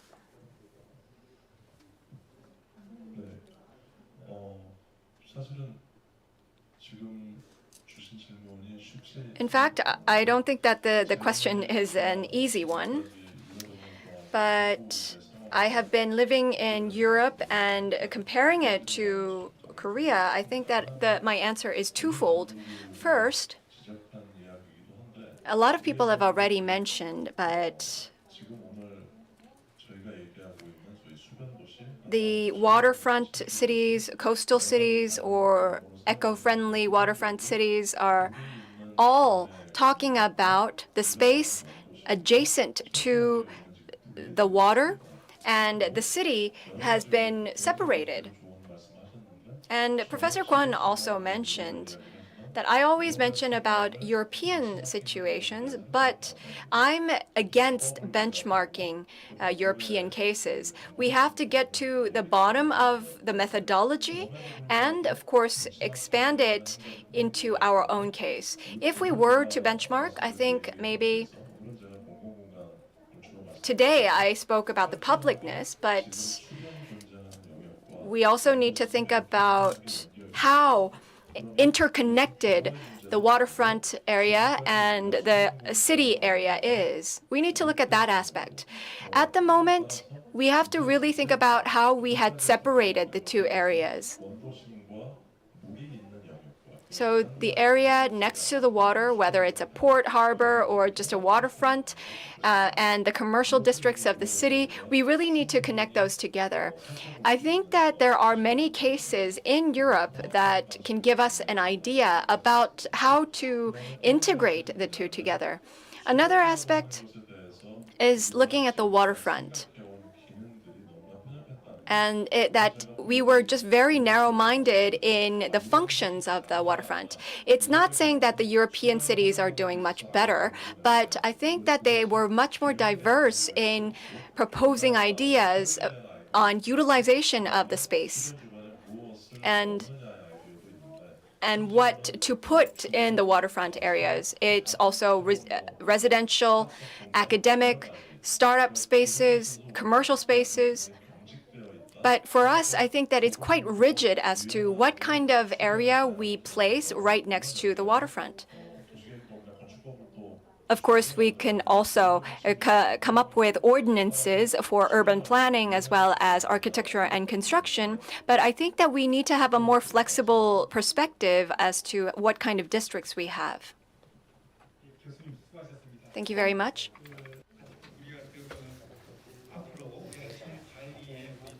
When managing rivers and streams and planning urban development, we need to think a lot about what you suggested. Dr. Lee-Hyung, I have a question for you.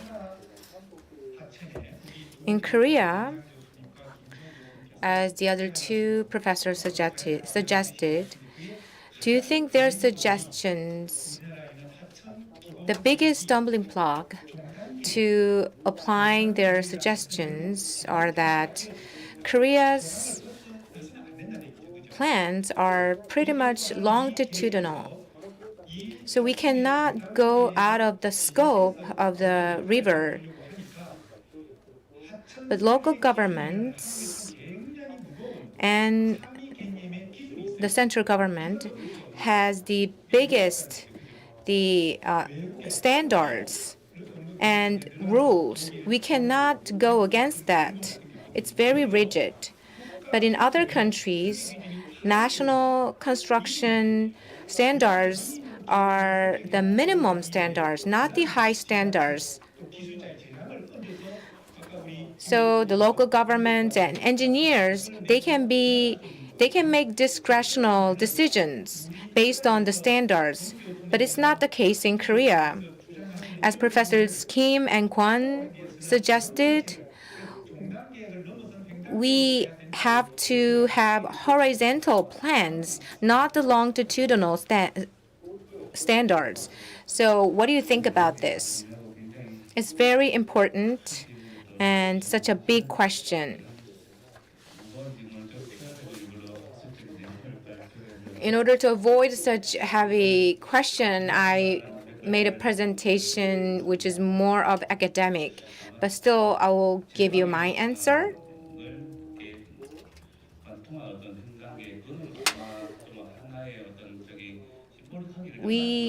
I think it's quite symbolic when you mention the longitudinal plan. The urban spaces and the streams should be connected. So in terms of the rivers and streams, what do we need to do? The waterfront areas were separated from downtown and the city centers because we had to focus on flood prevention. So we didn't have the necessity to connect the old town and the waterfront areas.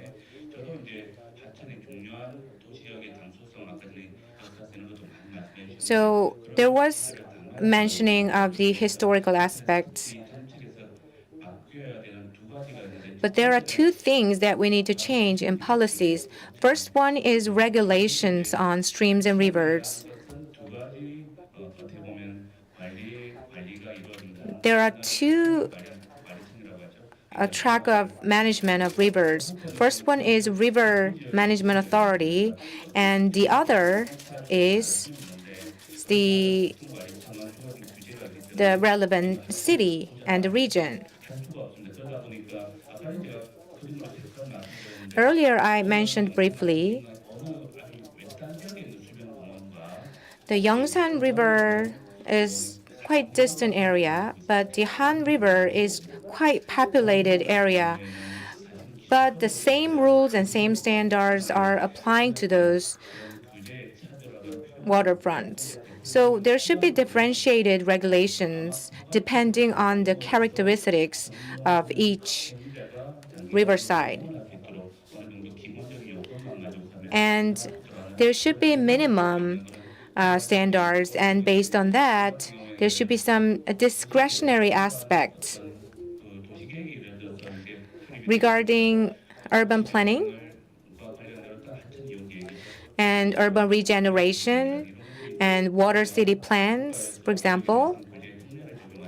And there should be a legal ground to give some exemptions in terms of regulations. But that is the case in other countries, especially in Japan. So since we have similar situations with Japan, I think we should be able to adopt that kind of exceptions. So I'm involved in urban planning a lot. So urban development and the waterfront refurbishment are separately handled. But at one point, we did it at the same time in a combined manner. And also, we see many examples of doing so in other countries.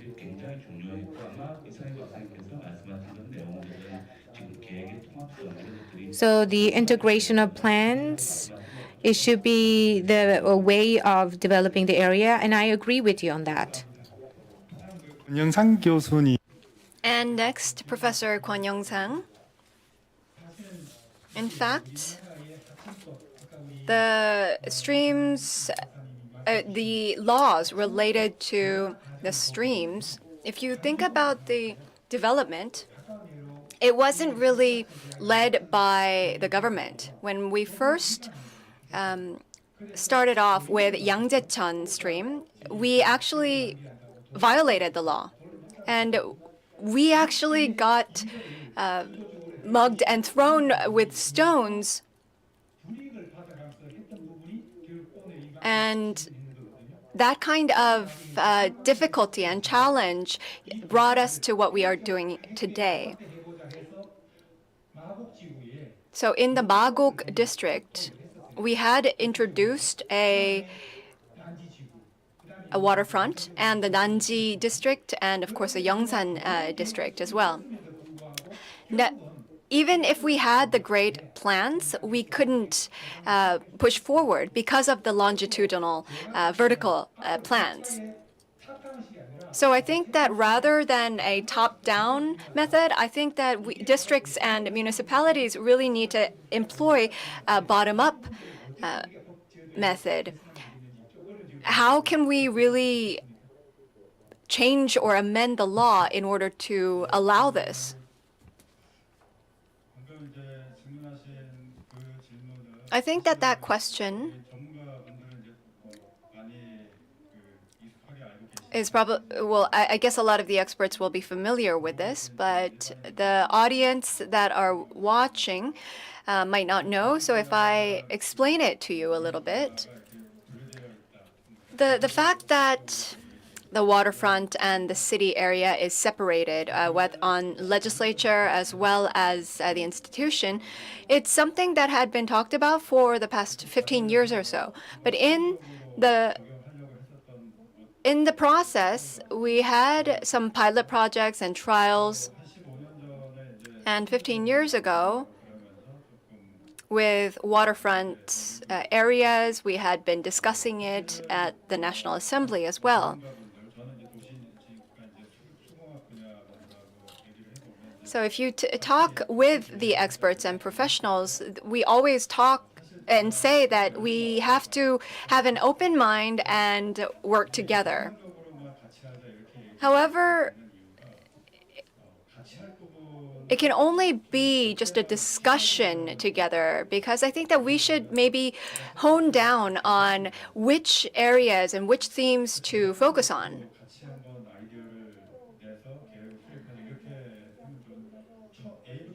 So trying to encompass the entire spectrum from A to Z is something that's impossible to do. So maybe just filter out a couple and think about which areas we can truly cooperate in.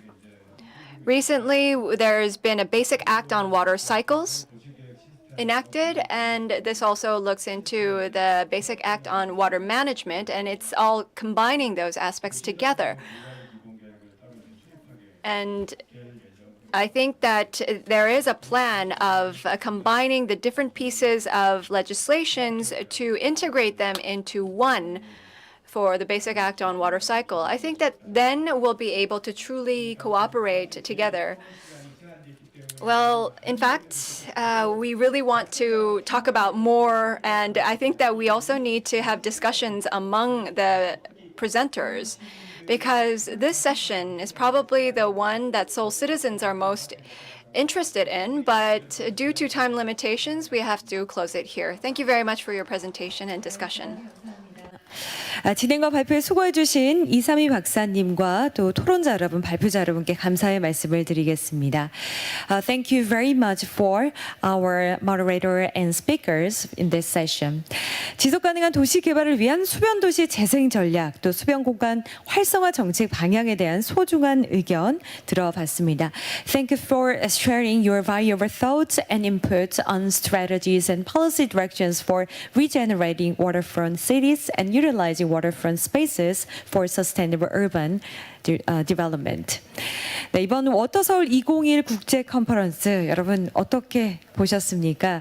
이번 컨퍼런스를 통해서 이 글로벌 대도시에서 공통적으로 발생하는 도시 물 환경 전반에 대한 현안과 대응 정책, 전략, 그리고 이 각 도시의 행정의 역할에 대해서 이야기를 나눠봤습니다. 도시의 지속 가능한 물 환경 조성과 기후 회복력 확보를 위한 노력과 도전 과제에 대해 토해보는 유익한 시간을 가졌는데요.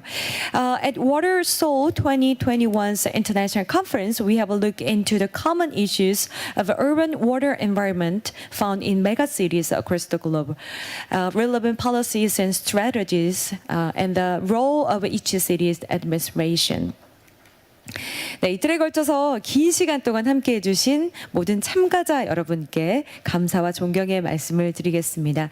I would like to express my heartfelt appreciation and respect to all of our distinguished participants for taking part in this two-day event virtually and physically. 네, 이제 저희 인사를 드려야 할 시간이 다 되어 가는데요. 2021년 제1회를 맞이한 워터 서울 국제 컨퍼런스 매 세션마다 정말 시간이 부족할 정도로 정말 양질의 발표와 정말 유익한 토론 함께 해 주셨습니다. 계속해서 본 컨퍼런스가 세계 도시 물 관리 미래 전략을 공유하는 지속적인 협력 거버넌스로 성장할 수 있도록 여러분 앞으로도 많은 관심과 참여를 부탁드리겠습니다. 내년 행사에서도 더 풍성한 프로그램으로 여러분들 다시 만나뵐 수 있기를 바라겠습니다.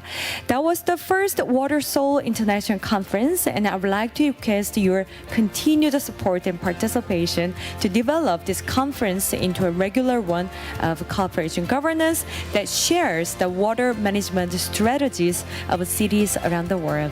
I will be looking forward to seeing you again next year.